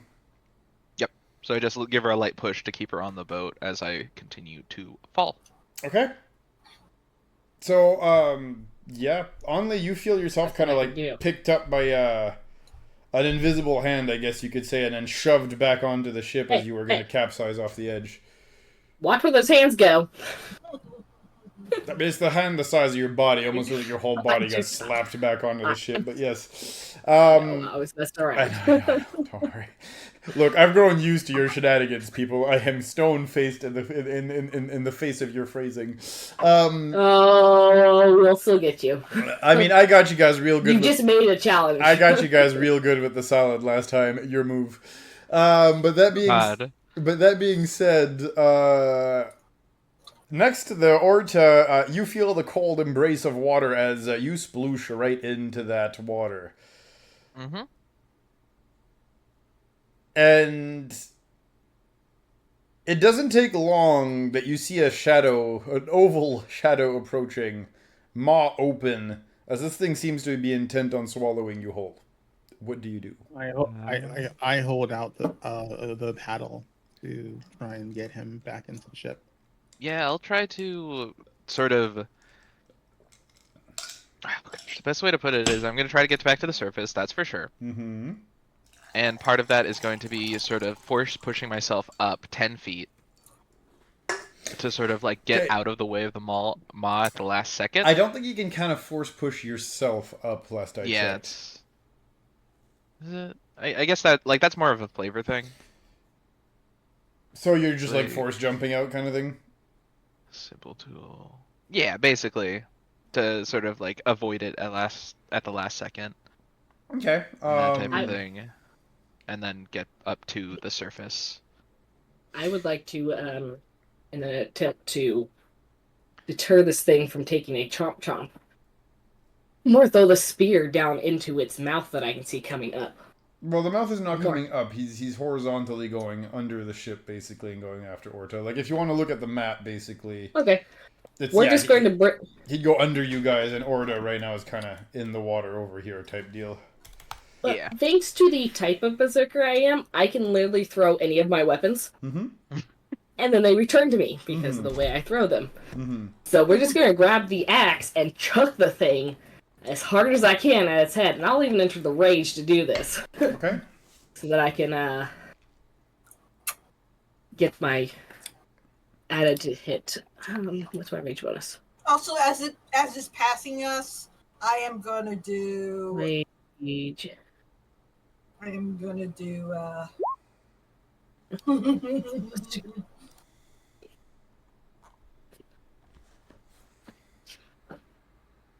Oh, that goes to the damage. That's so fine. I'm going to try to slow this thing down. We're going to roll a natural 20. Or a 27 with that axe. Mm-hmm. That axe, though.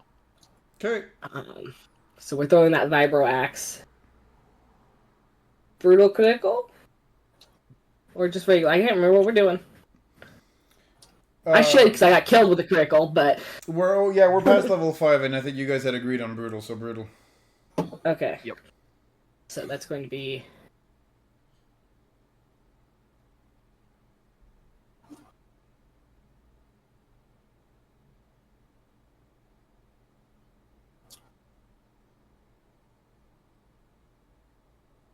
$29 kinetic damage. Okay. And because of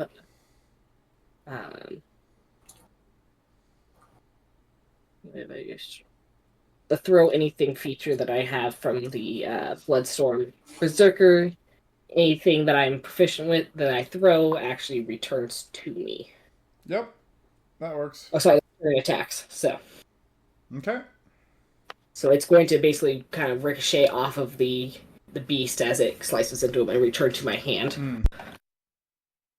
I turn every weapon into a boomerang. Yep. Very fun. And as I said, as it's also passing under us or close by, I am going to try to use the cryogenic suspension. Okay.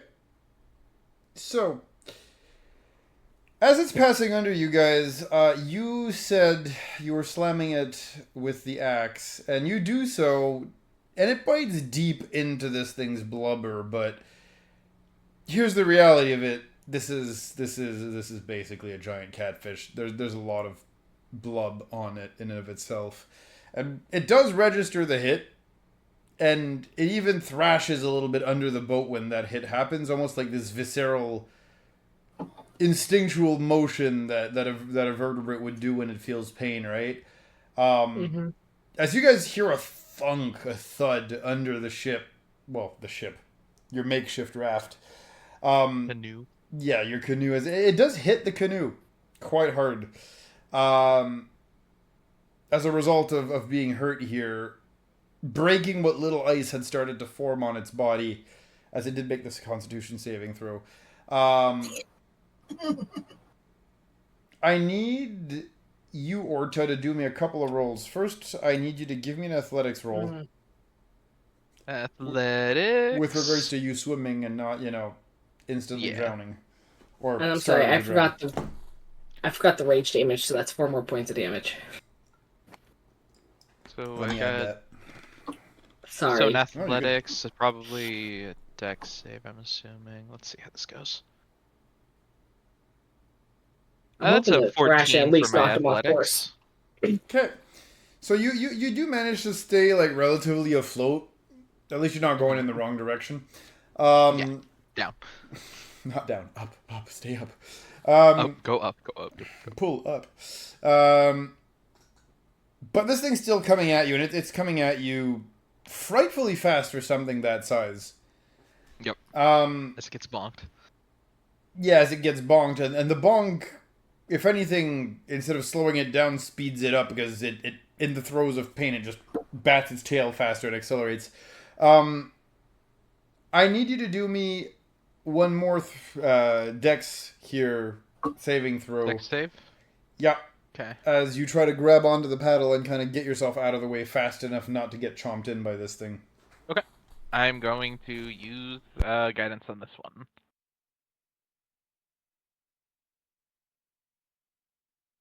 $14, $19, $23. You barely manage to grab onto the paddle. On a 23, dear lord. As this thing and its massive jaw slams shut right behind you. As we climb back into the boat. Correct. I'd like to help yank him into the boat. Yep, you guys again managed to, with the paddle and the timely intervention of Az and his character, you do manage to drag yourself back onto the ship here. I send a telepathic my thanks to all of them as I take the paddle and start paddling for dear life. And you guys do. Roll me, both of you, in athletics. Another athletics here roll, as this thing is now chasing you guys. Piloting. Yep, as this thing is definitely chasing you guys. As if there's anything you'd like to do in the meantime, please let us know. Can I rage paddle? Yep. Can I attack the water with the paddle? I'm gonna give myself guidance on the paddling. For Is there obvious reasons. any type of floating debris Probably. I mean, 21? it's not the cleanest of water. There's little shards of like the of the barley and then of the giga barley and then probably like refuse and other little things that were a byproduct of harvesting and whatnot. So probably. All right, cool. So I'm going to look for um. So I'm going to look for like something that 'cause I'm trying not to pick something too heavy because there is a weight limitation, Mm-hmm. but I'm trying to find the biggest thing I can find buoyant that's within 60 feet of me, Mm-hmm. and I'm going to use force propel and launch it at the catfish. Okay. Very nice. I got a 22 on my piloting. Okay. 22 on the paddling. No, piloting. Well, piloting. Sorry. Okay. Yeah. And that force propel as that you were talking about, is it? It ha- I don't it have. has to make it has to make a dexterity saving throw. Okay, let me check that out for you real quick. That is E15. And so that matches. So yeah, meets it. We usually go with beats it. Correct. Yeah, Yeah. it beats it.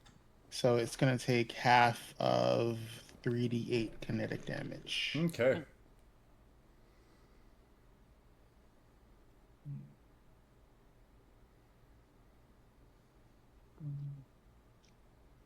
Where am I hiding?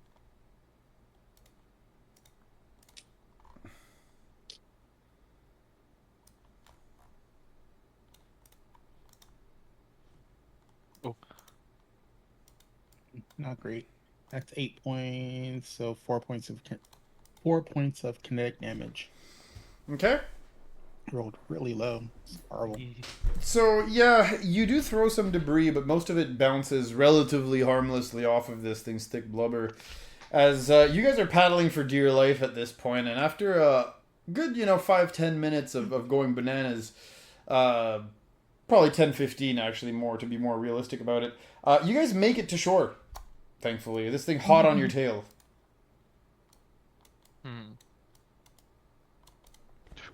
I'm assuming you So abandon ship and hop on the ground as fast as possible. Yeah. I don't think anybody wants to stay there while the fish comes up. Nope. No. Nibble jumps right off. Nibble's Not probably just- the first one off, let's be honest. Yeah, and I just kept on running. Boing! He jumps on top of Orta and Anya, and then jumps over. And jumps.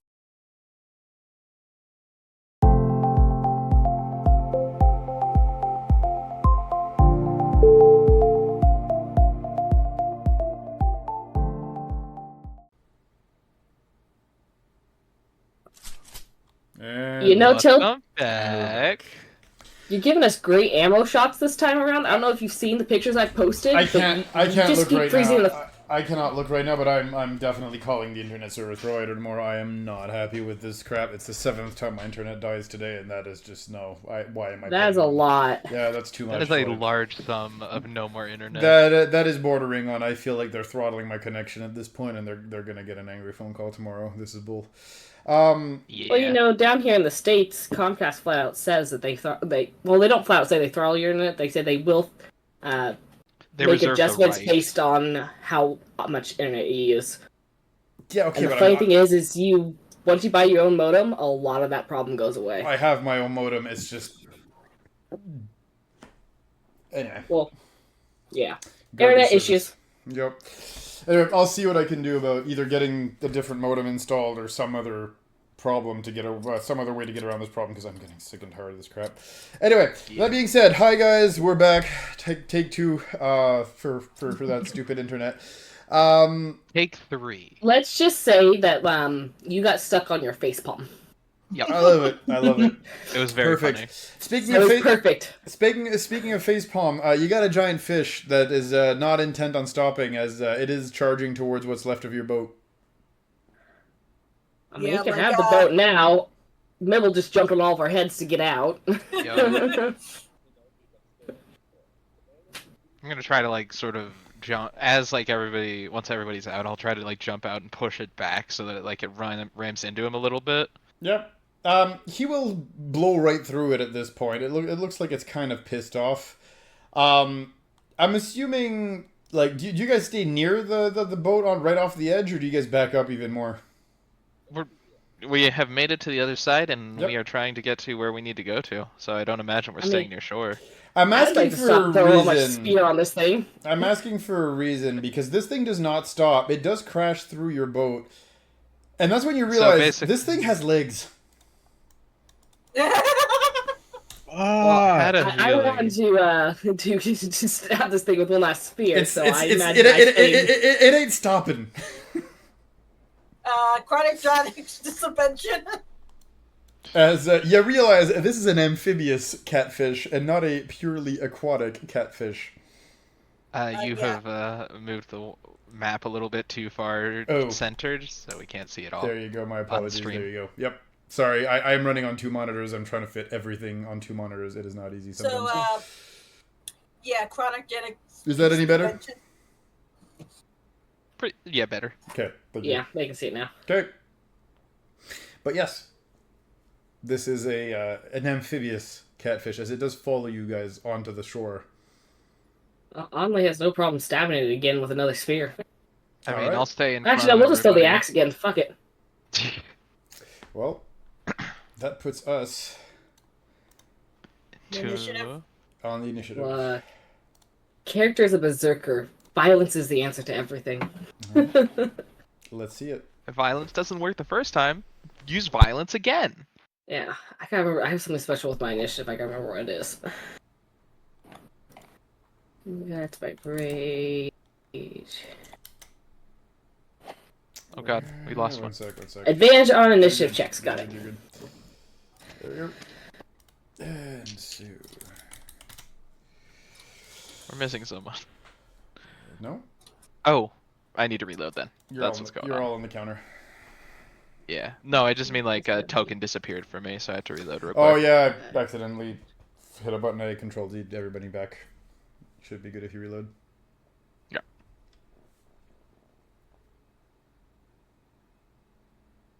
It's like 11.15.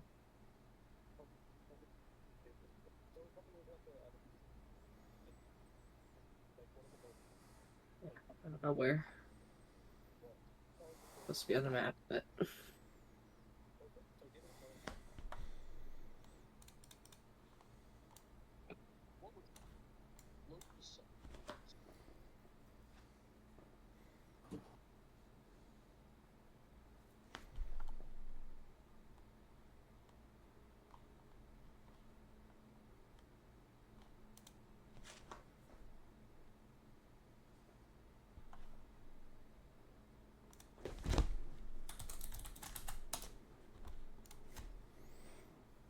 Okay, so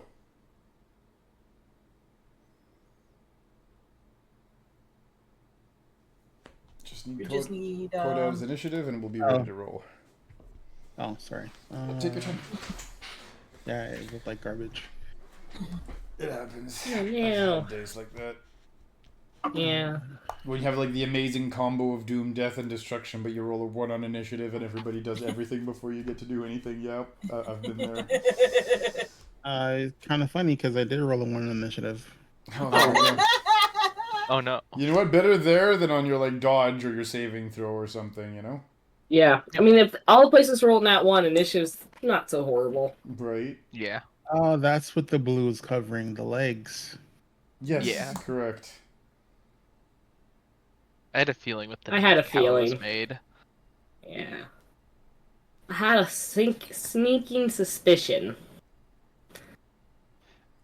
I'm taking up a sort of defensive position in front of Mibble once we get on shore. Okay. Fists raised, no blade. Okay. Anli just has her axe out. She's like, "Oh, let's go. You can keep following us. Let's do this."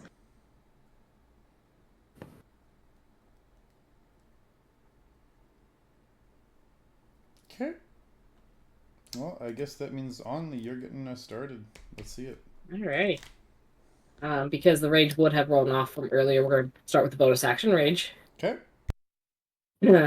And we're going to pick up our axe. Well, I can't throw this. I'm just going to move in and start whacking because it's easier. Don't think I can hit from that square, so I think I need to be over here to hit it. I don't think here works, right? Because it's too far away.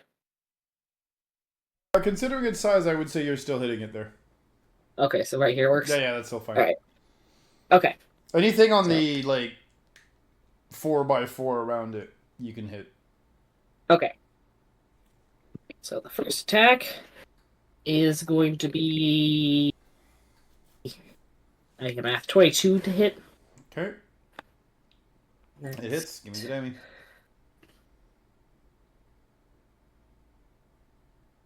12 kinetic damage. Okay. And then I'm going to kind of bring... I'm going to let the weight of the moment of the axe kind of carry me around in a circle and then bring the axe back around. For a 24 right? Yep. That's 24 to hit, you said? 23 to hit. Yep. 23 to hit. Okay, so it'll hit. And this one's going to be 16 kinetic damage to it. Okay. And that's the end of my turn. So your axe, again, cuts deep into this thing's blubber, but far from felling it, if anything, it seems to just be getting more and more twitchy and aggressive in its motion. Mibble. Okay, I am gonna move here. That puts me in 15 feet of everybody, just in case somebody needs a reactionary shield. And chronic suspension again. Yes.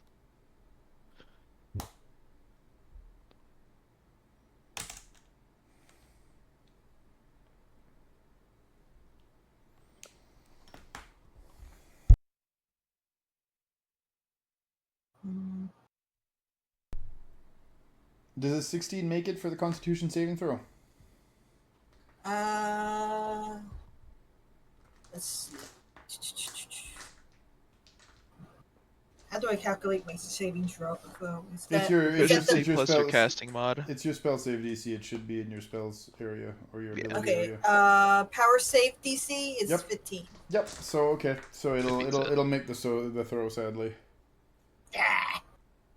Curses. Hey, I'm trying. I know.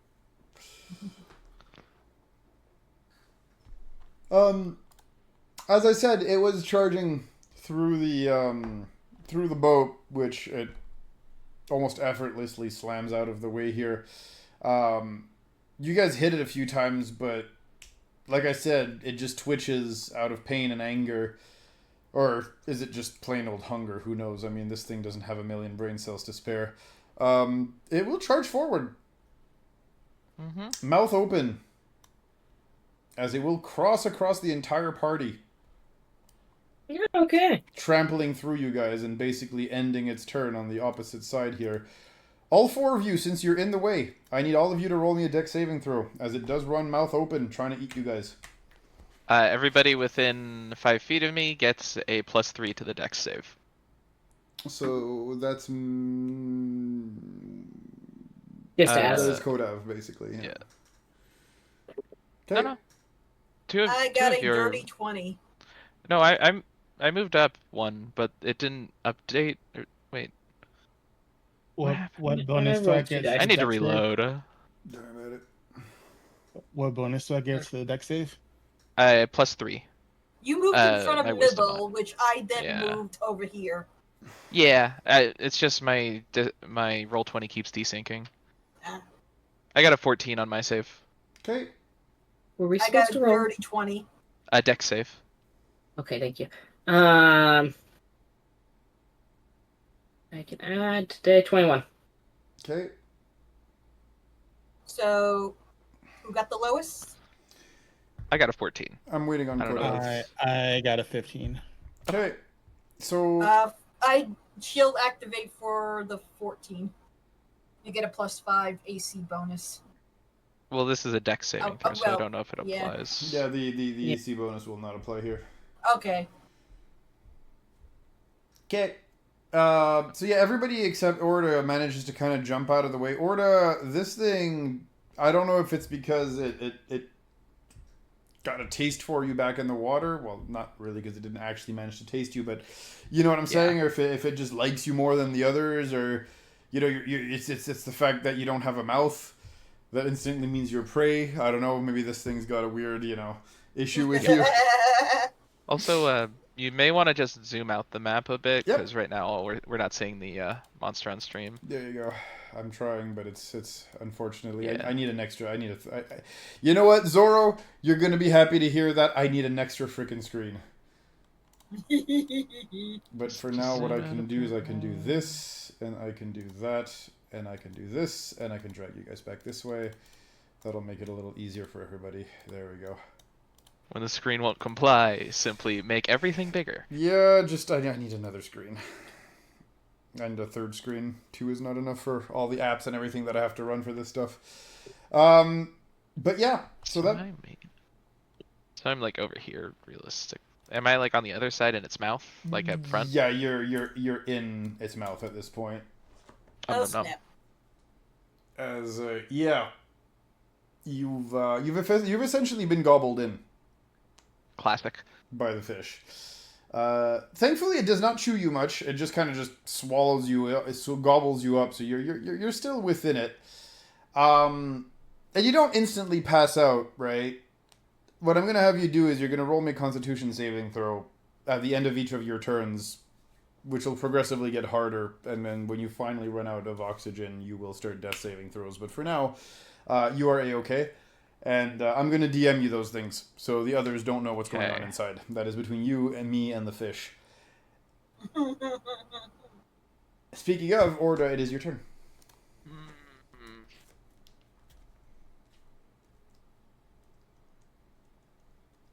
And, yeah, what do you do?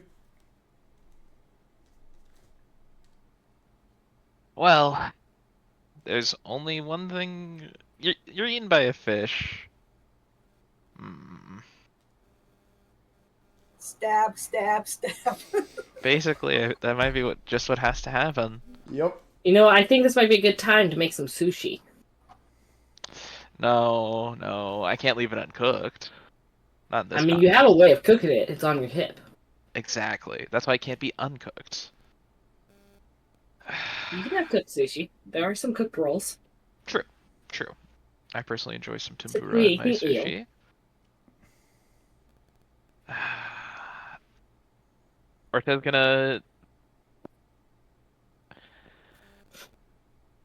Orte's contemplating.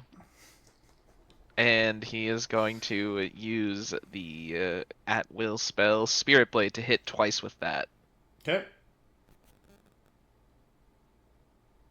Give me the rolls. Yep. I love that I rolled a 4 and got a total of 10. I'm going to try again.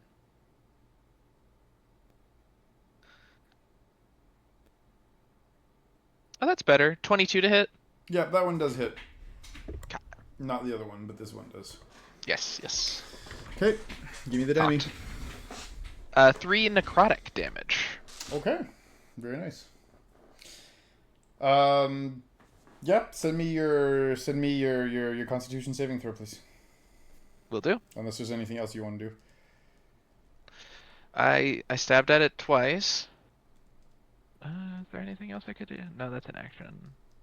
I don't know if I have any bonus actions. That's an action. I have so many actions. Mm-hmm.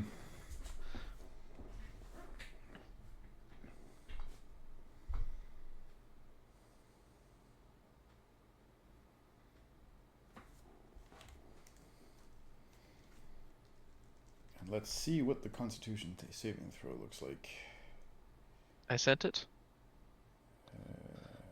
Got it. Okay, so on to Kodav.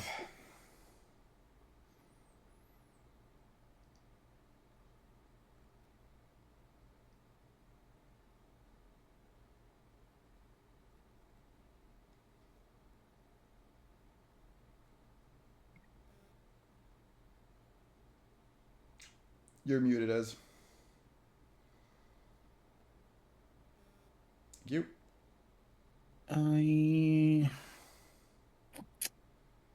Let's see.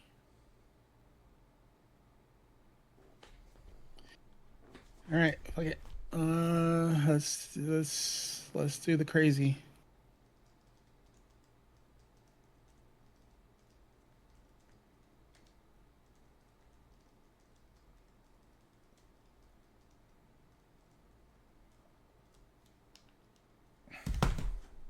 Okay.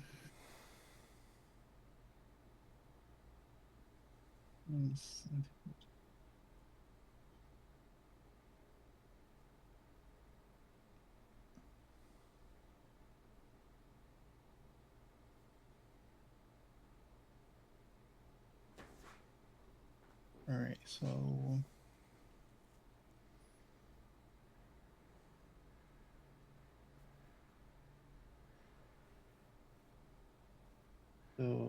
I am going to use a bonus action to do force imbuement.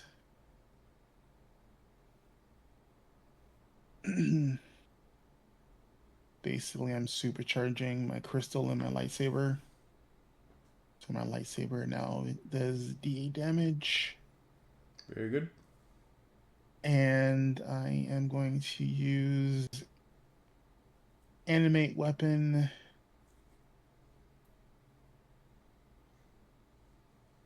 And it's within 60 feet. And I'm basically going to hurl my lightsaber at the fish. Okay. Lightsaber throw? Animate weapon. Oh, you're using animate weapon. Okay. Yep. Let us see it.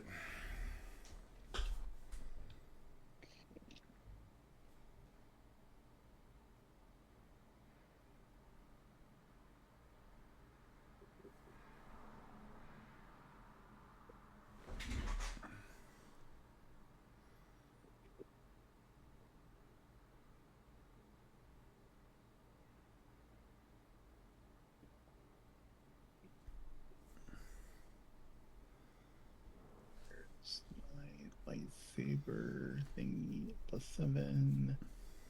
The 21 hit. A 21 will hit. Okay.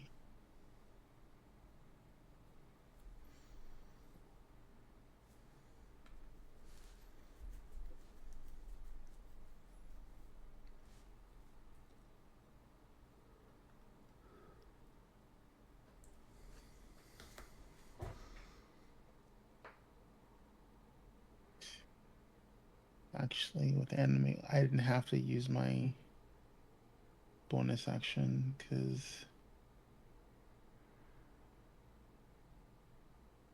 your grade takes a D8. Force casting ability modifiers. Me, it's wisdom, right? Uh, 7. So, ooh, max damage. Nice. So that is 8 + 7. That is 15 points of what's a lightsaber for force damage? Energy. Yeah, energy. So yeah. Yeah. So yeah, you throw your lightsaber at this thing and it starts to float on its own as it almost single-mindedly starts carving deep into this thing's blubber, causing it an extra little bit of damage here as you've effectively carved into it. That moves us on to Onley. Yes. So What are you doing? Only, not happy this thing moved away.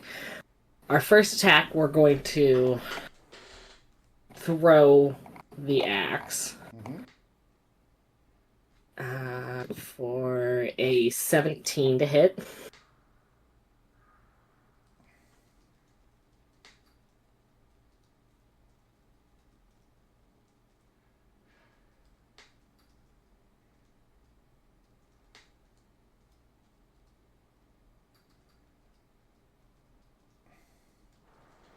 Oh, what to hit? 14? 17. 17? 17. Yeah, that will not hit, sadly. That's fine. We'll throw it again. Okay. Well, actually, we're gonna move first.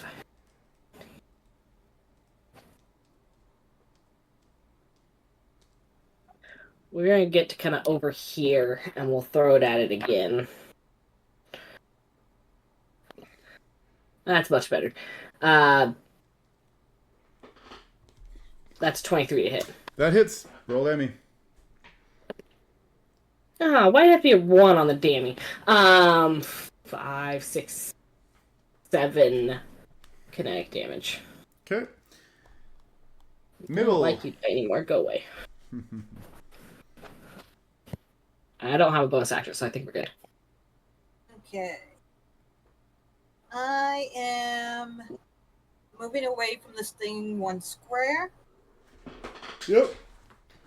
I will be casting this time explosion, but I am casting it in an area where it's not going to hit any of us, and in a way that it doesn't hit Otta in this thing's mouth. I mean, Oh, I this meant its thing- stomach, This stomach. thing is down the throat at this point.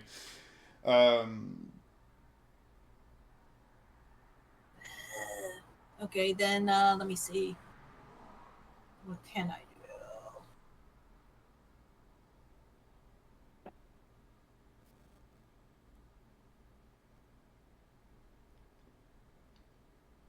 I mean, other than putting some respect on, Admiral Akbar's great-great-great-granddad. Okay.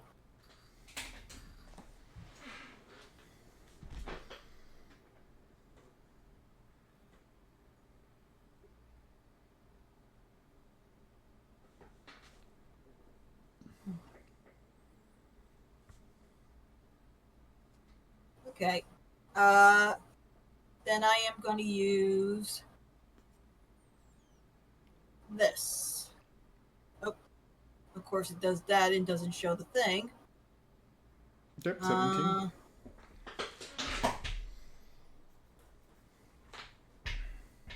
Let's see. How do I show? Yeah, basically what this it's called salvo, and it launches 3 projectiles with Magic from missile. 60 feet within within a 10-foot radius sphere. Each creature takes 3d6 fire and 3d6 kinetic. Okay. But it does need to make a dex save. If it passes, it takes half damage. So it does not, I believe. Yeah, because it rolled a 14. All right, so it's going to take full damage of it. Okay. Let's see it. So we'll do the fire first.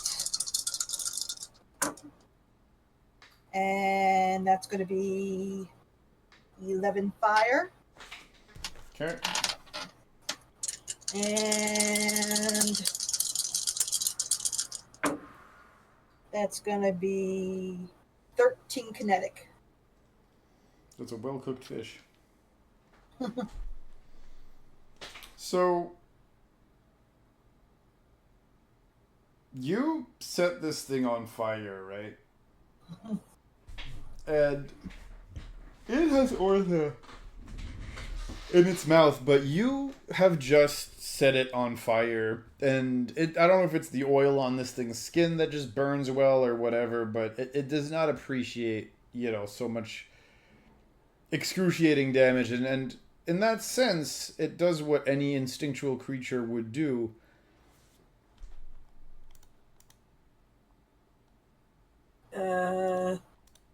It turns around, and it charges right back for the water.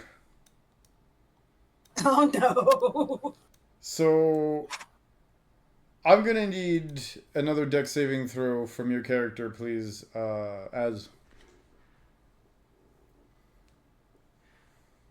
Okay. As this thing is charging and beelining it for the water. Unless you have another reaction you'd like to take, that is also a possibility. I don't think I have anything I can use as a reaction, but Okay. I rolled an 18. Oh, yeah, so you dodge out of the way, no problem. So that's, so dirty 20. Very nice. Yep, no, so you dodge right the heck out of there.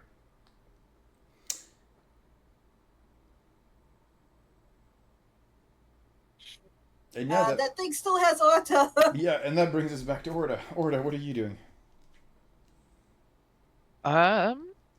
Dying slowly inside. Just a little bit.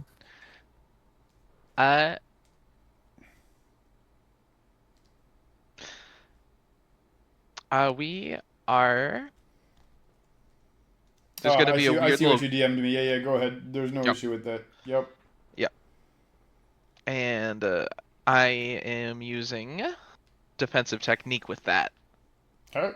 which says if something forces me to make a saving throw, it takes additional psychic damage by forcing me to make a saving throw, and I get a D4 to add to that saving throw. Okay, go for it. Yep.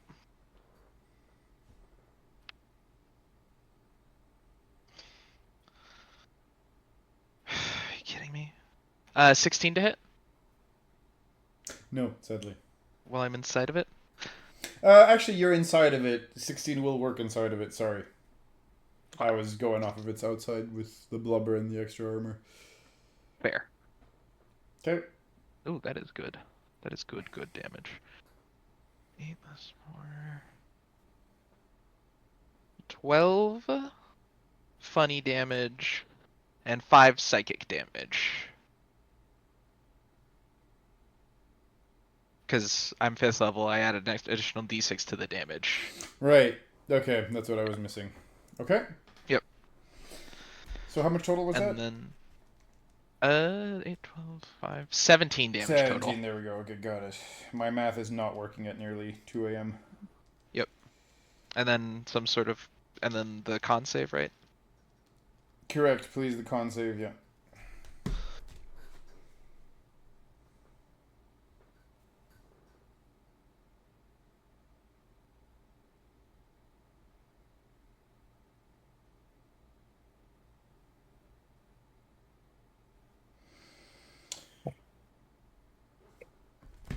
And from it forcing me to make a saving throw, it takes an additional 2d6 psychic damage. Nice. Let's see it. Another 6 psychic. Perfect. And the saving throw was... Okay, sorry. I sent it to you in DMs. Yeah, sorry, it was loading slowly on the... It was loading slowly gotcha. on the phone, and I have to use the phone because if I have to go back to the Yeah, I Discord on the getcha. computer, it messes with the cameras, and then we lose visual, and yeah, Yep. I need extra screens. Yeah. Just get an extra monitor. Leave it. Yep, it's exactly what it is. Jenka, I have, if you hear this, Zoro, I have caught extra screen-itis. I blame you entirely for this. It's your fault. I need a third monitor desperately. Right? Same. Or just I mean, 2 one works really, well for really me. big monitor, like the size of 2 monitors. Well, my sister has one of those. Like, it's one of the curved monitors, and then she has 2 above it. Mm-hmm. I've That got sounds it. amazing. Jealous. I got the curved one, and it's still not enough. I have a giant curved one at work, and I'm moving to a new job where they like, here's 2 monitors. I'm like, what is this bullshit? I want my Right. giant curved one. 100%.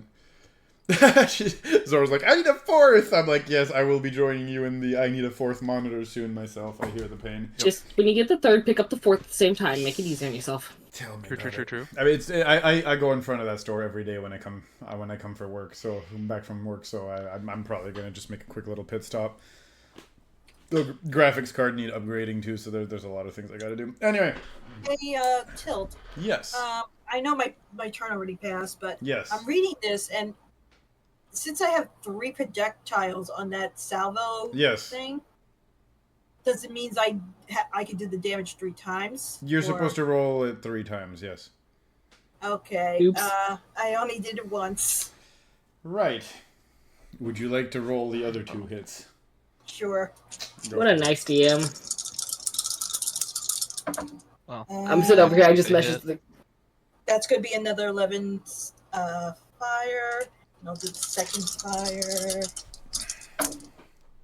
And then That was bad. That's going to be another 6 fire. So that's a total of 17 fire. Kinetic. That's another bad roll. 5. That's a little better. That's going to be 14 kinetic altogether. Okay. So, yeah. Very good. I really heard it. You That's do. a lot better, yeah. Which again explains why this thing wants to just get the hell out right now. Yep. Okay. It's if it makes you feel I'll any keep better. in mind now when I make that spell. I'm reading it over. I'm like, If it makes you feel any better, I realize my axe has a brutal property, which allows it to give extra dice on a crit. That I did not take into account. Right. So, it happens. We all do it. Live and learn. Which rolls us over to Orta. didn't just do this just turn? go? I just did No, my you turn, just so went. it should be Sorry, Kodev. yeah, with the saves and everything. Derp. Yeah. All right, you're good. Kodev. I will English. There we go. Kodev, up to you.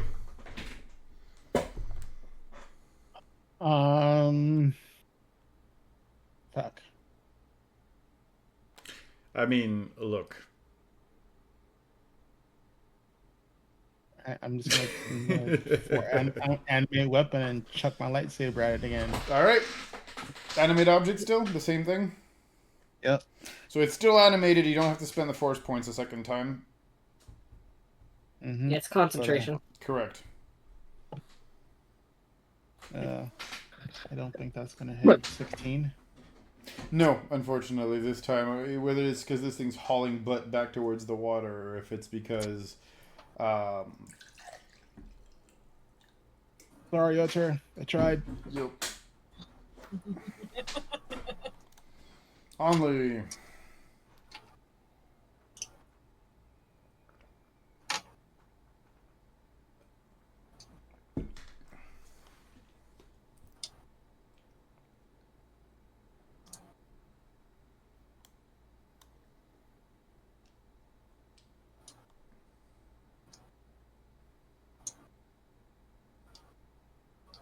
Hmm.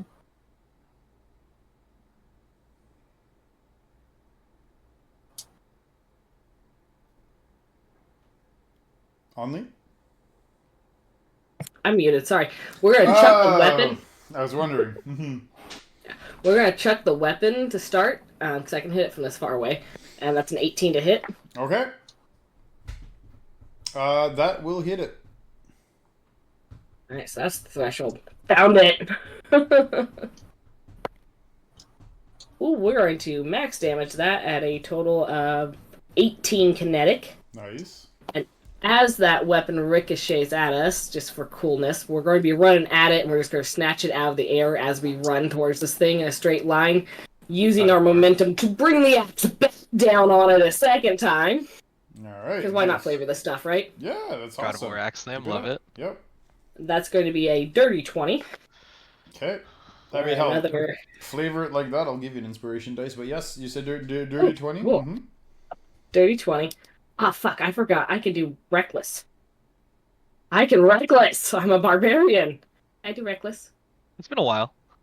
Yeah. I've actually never fought with this character before. This is our first battle. Yeah, you want to reckless? Go reckless. Reckless! It'll still hit, but it's not gonna crit, so it's slightly higher. Hey, it's worth checking. Okay. Yep. So that's going to be 12 kinetic damage as I bring that back down. 12 kinetic damage as you bring it back down. Damn. Okay, that's a lot of damage. Mabel. I am doing the salvo again. Salvo again, yeah. So, let's see. Ooh. First fire roll is gonna be 16. Second fire roll is 10, so that's 26. Ooh. 26. 40 fire damage. If he passes the dexterity saving throw. How much fire damage? Or 40. How much damage? 40 fire 40? so far. 9, 18. On 96? Huh? It's Yeah. 3d6 fire per shot, and then 3d6 Yeah, kinetic, yeah? I had gotten 16, and then another 10, 26. and then another 26. I just and on then 96, 9, 18. Oh, you're talking. You've combined your fire and okay. your kinetic damage, right? so far I was 9, combining all I mean- my fire. Okay, so when you Oh, said 9 40, it times wasn't 6. just fire. It was fire and Yeah, kinetic. 96 can go up to 54, so Okay, I was 40 is thinking. within Oh, range. Never mind. Okay. Yeah. Okay. Yeah, so Just so saying. far, No, That's that's a really fine. good But roll, that you just combined all three of them. Got it. Okay. yeah. Yeah. Yeah, So that's where my confusion came from. if he didn't make the dex saving throw, he takes 40 fire damage. And now for the kinetic. That one wasn't good.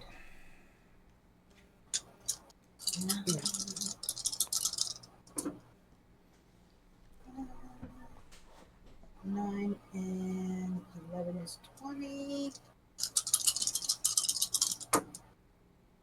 And 30 kinetic. If he didn't make the dex saving throw. Okay. So this thing is hauling ass. Pardon my language. As you set it on fire a second time, you can see that it's hurting pretty darn bad as it throws itself in the water and begins to submerge. Orda, there's a bunch of water that starts entering it. Do we get attacks of opportunity as it leaves our threat range? The two of us that are right up on it? Sure.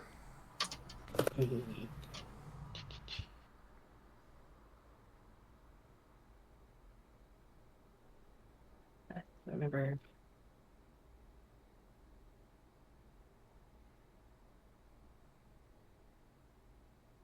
We're trying to save you, Howard. Oh, We're trying to make it Do I get the spit you AOE? out. Perfect timing for a nat 20. With the now Is that remembered what you got? brutal thing on your act. Yeah, I get an extra dice from the brutal property on the axe. Which I forgot last time. I'm raging. This thing has not done damage to me, though, so I don't get the extra bonus for the Berserker style. So, roll these dice. Oh, plus the rage bonus.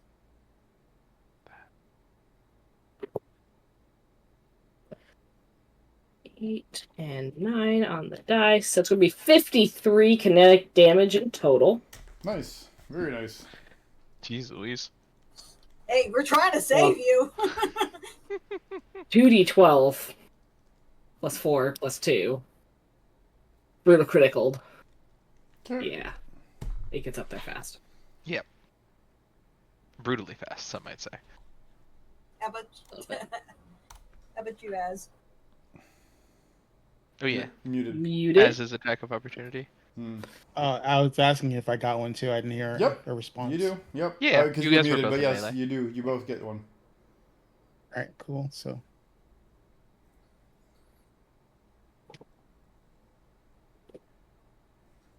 That's an 11. Nope, 11 sadly enough will not hit.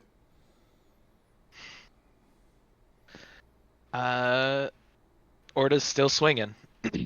Let's inside see this it. thing. Once again using defensive technique.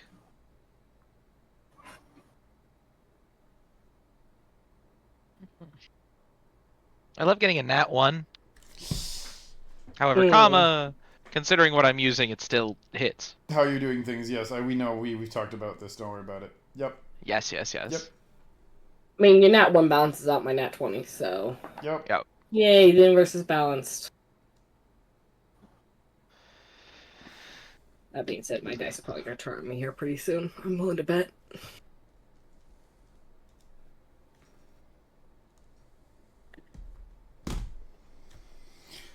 Okay.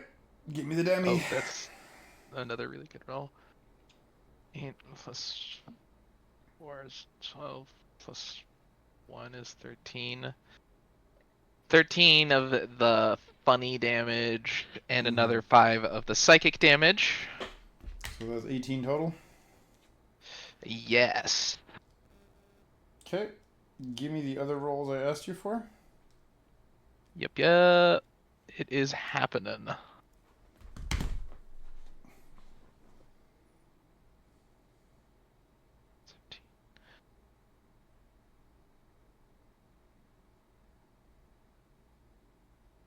There we go. And then 2 more d6 psychic damage from defensive technique. Okay. For another 9 psychic damage. Okay. And so with that, give me the other rolls, but in the meantime, I'll just describe what happens. But yes, keep going with the other 2 rolls. The other 2 rolls?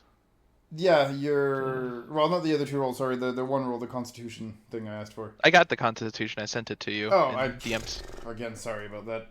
Yeah, you're fine. I just to check remember you on my saying you phone, wanted to and keep it a little secret. Yeah, I think my phone is still a little on the slow side. Yeah.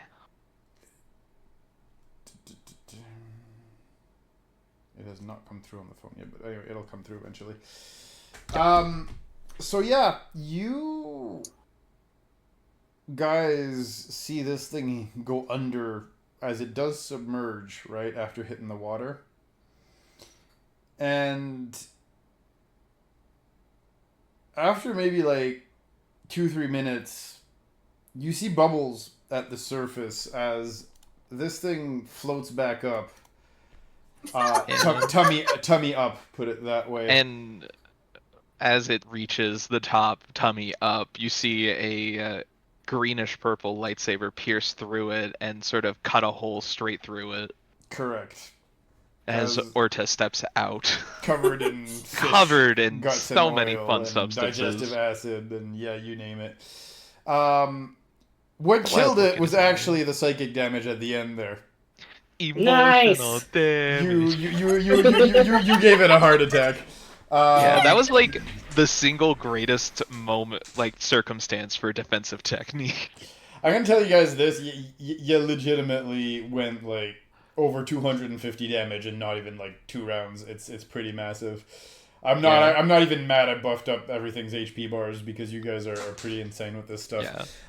It's also very lucky that I was the one that got swallowed because I have a +9 to con saves. So. Well, it's not really lucky. It's just if your stats are in con, you'll get swallowed, but you'll survive. If they're in dex, you don't get swallowed.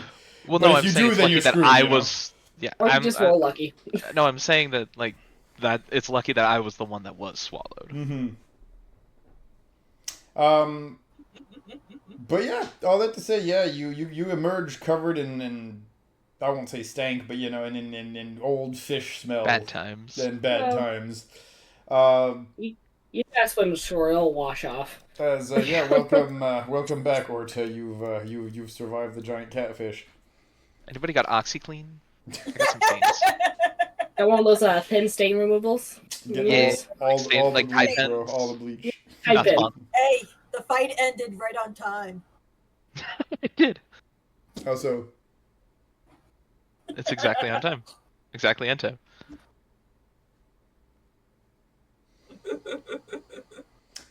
Is it? Yeah. You sure about that? No, I'm not sure. The silence scares me. It scares me. Right. But, yeah, you guys have made it.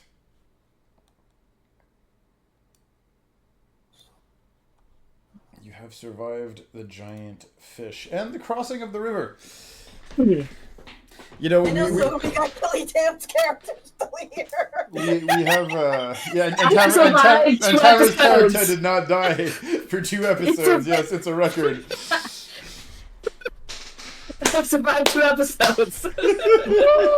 So far. Yeah, baby. Look, That's what I've been waiting for. That's what it's all about. You haven't had your deck of many things pull yet. Don't dance too early. Oh, I'm here for that. Let's do this. Right. You going thought I to. forgot. I forgot, honestly. Mm. Well, Orta, I'm glad you made it out of there. I wasn't sure how we were going to retrieve you at this point. Or to just sort of looks in your direction as he's sort of gathering himself, still sort of clutching his active lightsaber. Indeed.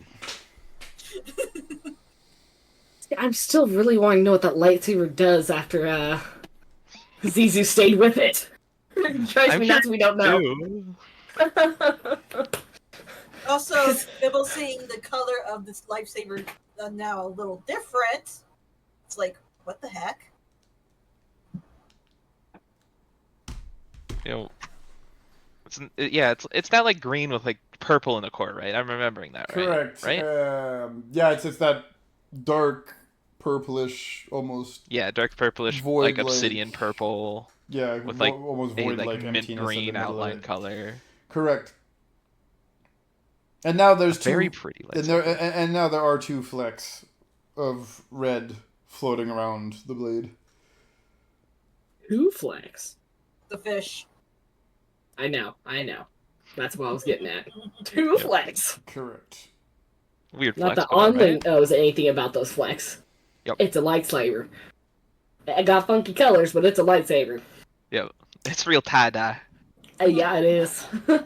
And so, on that point, at that moment,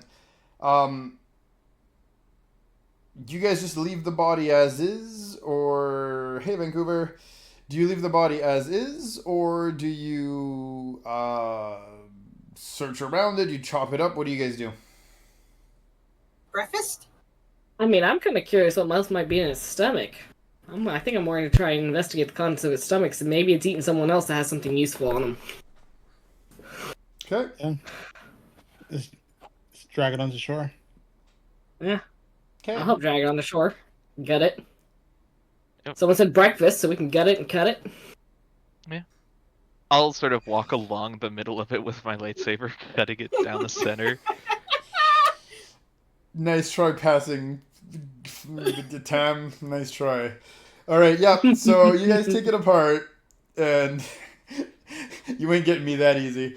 I'm innocent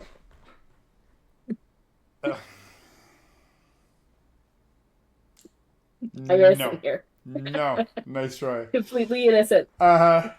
There's no devil horns the whole, coming the up. whole the whole playing innocent thing doesn't work with me. Zoro's trained me too well. Anyway, all that to say, at that point, you will notice though, as you rummage around its entrails, you'll pull a couple of things actually from its entrails.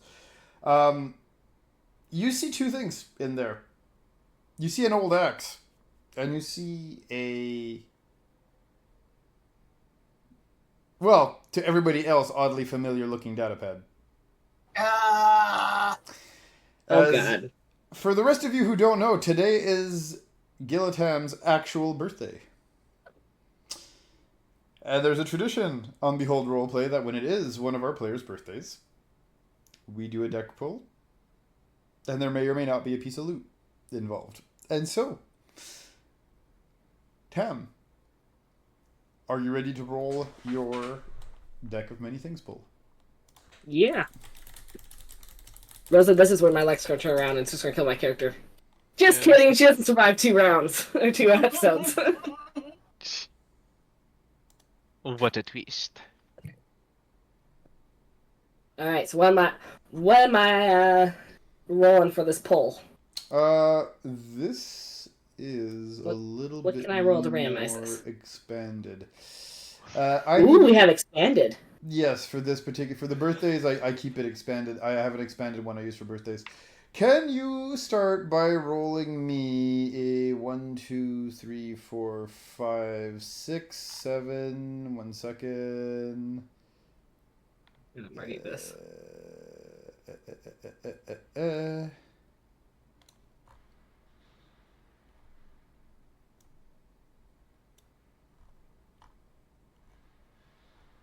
I need you to roll me first of all a d10, please. A D10. Ooh. I got one of them. 4. Okay. From here, I need you to roll me a D 1, 2, 3, 4, 5, 6. I need you to roll me a D17, please.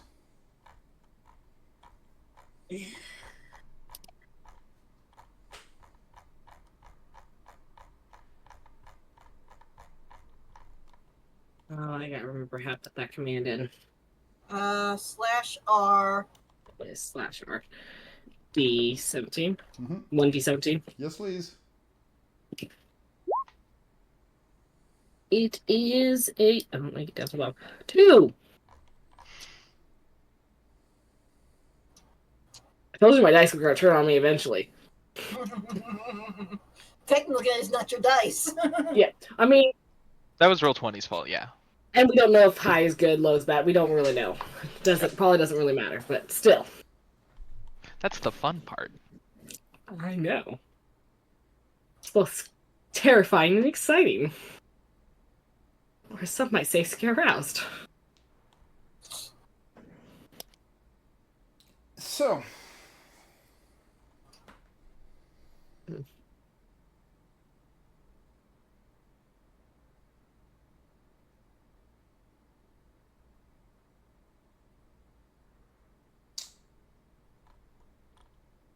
Well, the good news is you got lucky with your roll.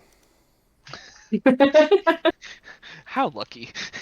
If you Lucky how? if you defeat the next opponent you fight single-handedly, you gain a level lucky. Oh. 1v1 me, bro. I'm ripped. Right.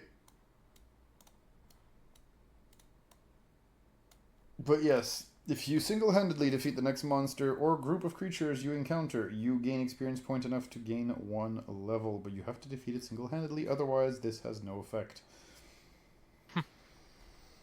It's always a tempting card, but it's so hard in character to pull explain, off hey, a don't move. touch my guy. I mean, in You your might case, kill. you know what? In your case, I feel like it makes more sense though. Yeah, Yeah, like, it does. nah. You Being have, gladiator you have the style. whole like pit fighter thing and whatever. Like, Yeah. Yeah. This one's mine. yeah, this one's mine makes a lot more sense. Yeah. Chop its head off, blah blah blah type deal. But yeah, I feel like, yeah, this character can pull it off better than a lot of characters, but it's always a tough one.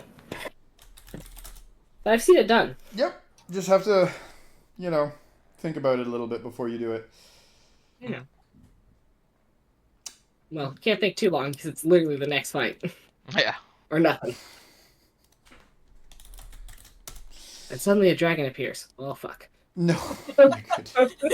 A gargantuan red dragon. Good luck. Right. So your next opponent is the BBEG of the entire series. Let me 1v1 him, bro.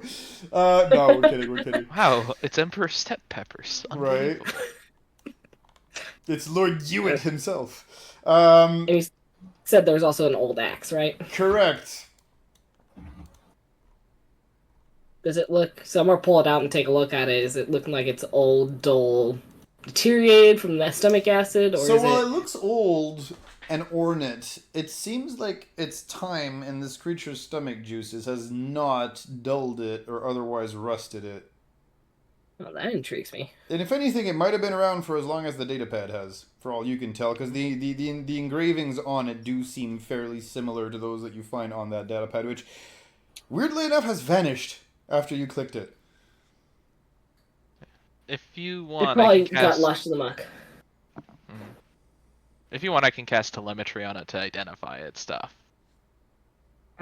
Well, first she's gonna give it a good couple practice swings to see how, does it, as anyone who uses weapons do, does this have good balance to it? Does it feel good in the hand? Like, what is this? Not So, a lightsaber problem. You swing it, and it sings as it cuts through the air.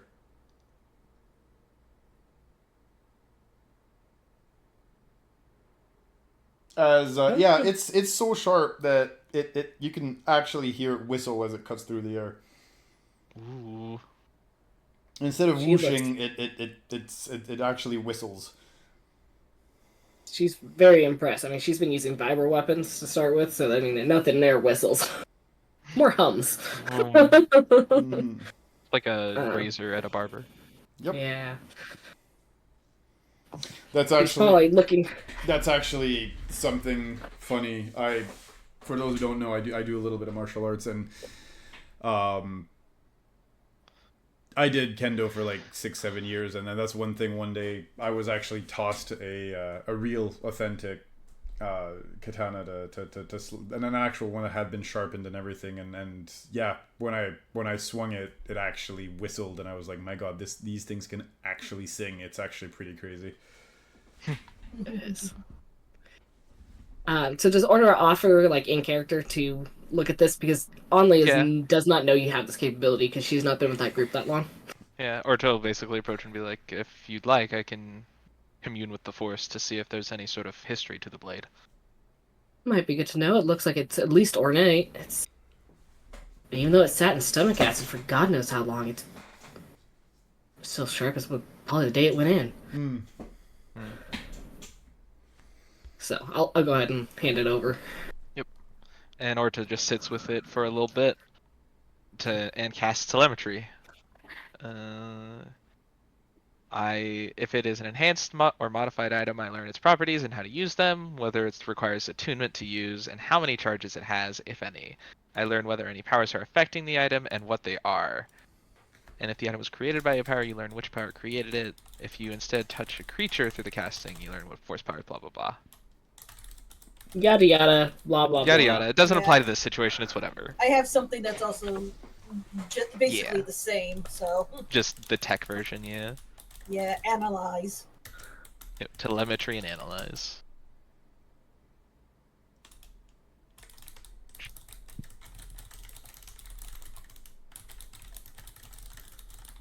Intense typing.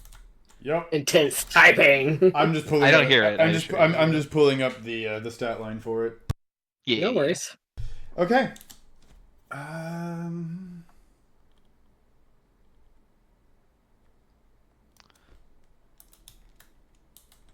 been meaning to pick up a second axe.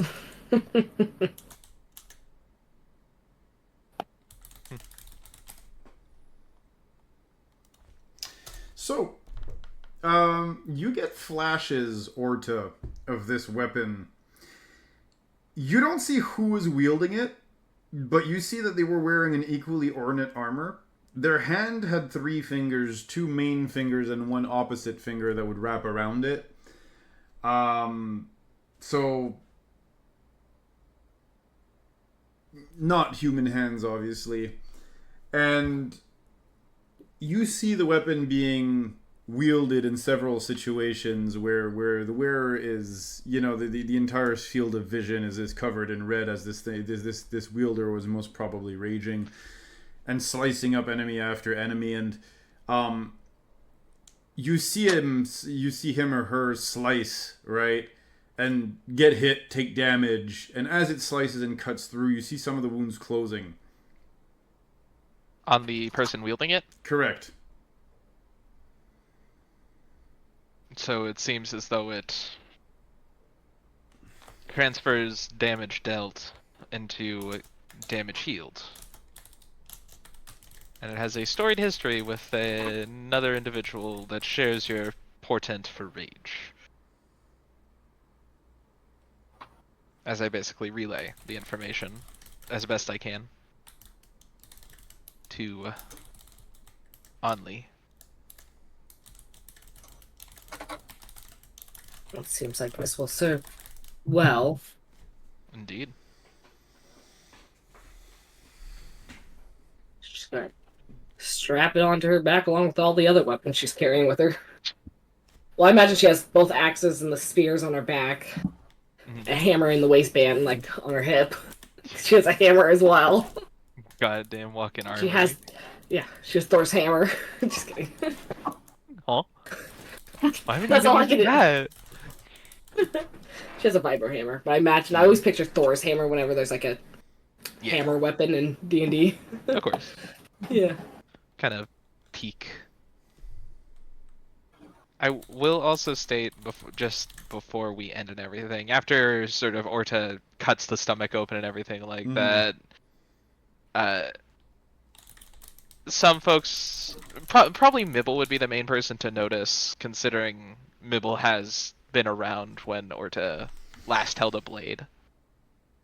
A sort of like ruthlessness sort of like washes away from his eyes, and he sort of feeling a look of guilt crosses his face before he sort of sits. It was either you or it. I also need you, as I need Kodev, if you don't mind, to roll me a wisdom insight check. And you'll do it with advantage, please.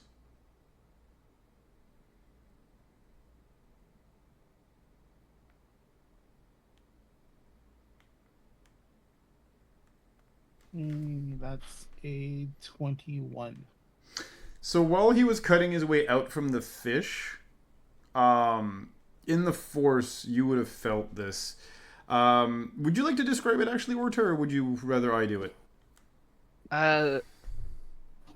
You go ahead and describe it. For lack of better terminology, I mean, at least to a Jedi, it almost felt like you felt anger coming from him as he violently hacked his way out of this thing's stomach. And then eventually it just washes away and he looks guilty, as you said. Yeah, and Orta will sort of meditate next to the fish for a moment and sort of, however it visually appears, the red fleck that entered the lightsaber would leave and sort of re-enter the natural cycle of things as he releases the soul from the blade.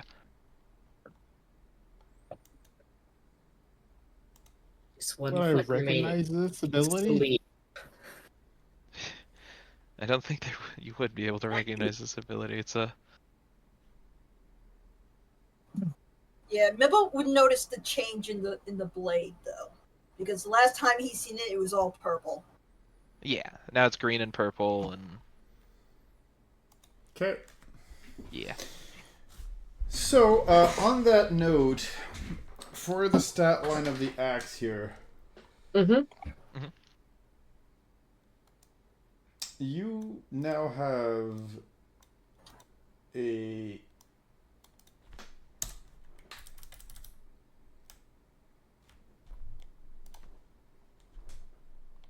You know what? I am terrible at naming them, so we're just going to name it what it is.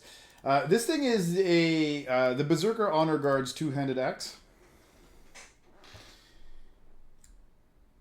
As for its stat line, it crits on a 19 and 20. Oh, shit. It is the standard 1d12 plus strength bonus. You know, like any other two-handed axe. Yep. It does kinetic damage, but it does count as magical for the purpose of resistances. And on a crit, half the damage dealt is transferred to the user as health. Should the health surpass the max health of the user, the remaining health will be transferred as temporary health instead. This effect, however, does not stack.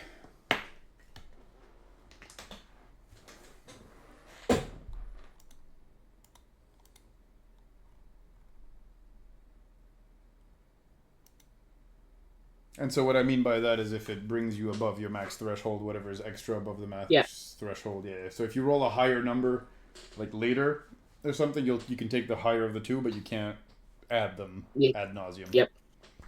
Typical temporary hit point rules. Correct. It does also, disappear after a long rest, blah, blah, blah. You know how it goes.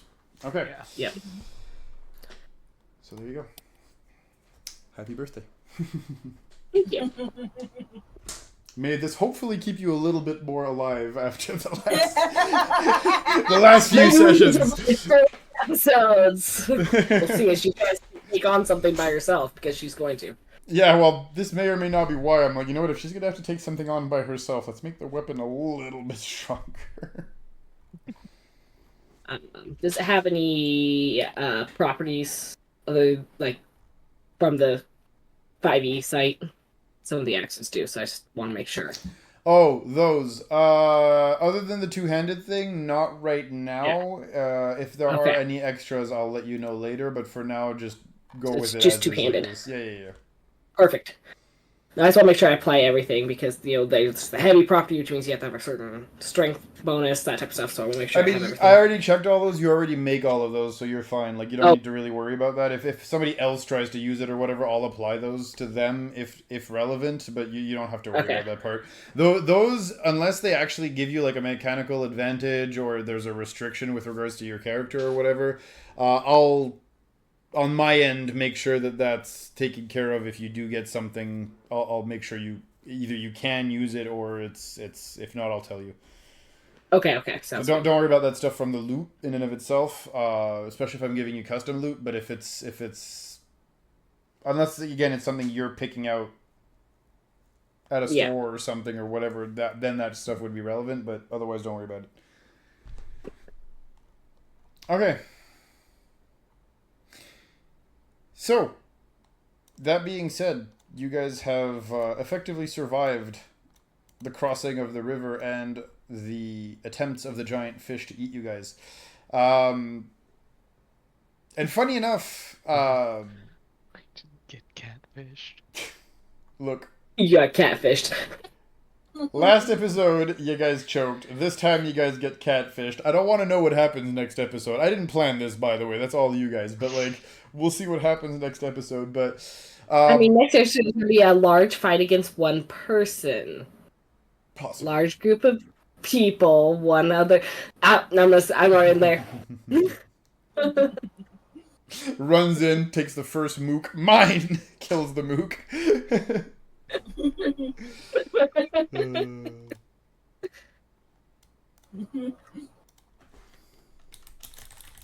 Gosh. But that being said, you guys have effectively survived at this point. It is time, of course, for you guys to maybe make camp once more, as between the fight and the crossing of the river, the sun has finished pretty much setting at this point. And you can see the water purification plant not too far away. And I think this is where we will end, actually, today's session. If only to use this as a good break point before you guys have the whole water purification plant exploration and stuff to take care of next session. But there we go. For those of you watching, however, fret not. While today might be ending, this is not the only show. There is plenty more content you guys can access through Behold Roleplay. On Mondays, we have Destiny Forged on Monday evenings. Then on Thursdays, alternating, we have two shows. Tricorn Isles, which is our Pirate D&D show. That alternates with our Mass Effect show, run by Zorro. Tricorn and Destiny Forge, of course, are run by Rojan. I think this week, if memory serves, is Mass Effect. Then alternating on Saturdays, we have Withered Wastes and Wayward Wanderers. Remind me, you guys are coming back, right, this week? If memory serves, or are you guys pushing it to next week? It's You're muted, by the way. I can't hear you if you're answering. Isn't it Withered Waste this weekend? This weekend is the Withered Waste weekend. I got it backwards. Okay, sorry. Yeah. Okay, so Withered Waste this weekend. And yeah, first Saturday of every month we got Behold Lore, and last Saturday of every month we have Would Be Heroes. So plenty of content for you guys to enjoy. But for today and for us, this is going to be it. So thank you very much for listening in, tuning in, and I hope to see you guys next week. Have fun. Take care, guys. Bye. Bye. Bye, everyone.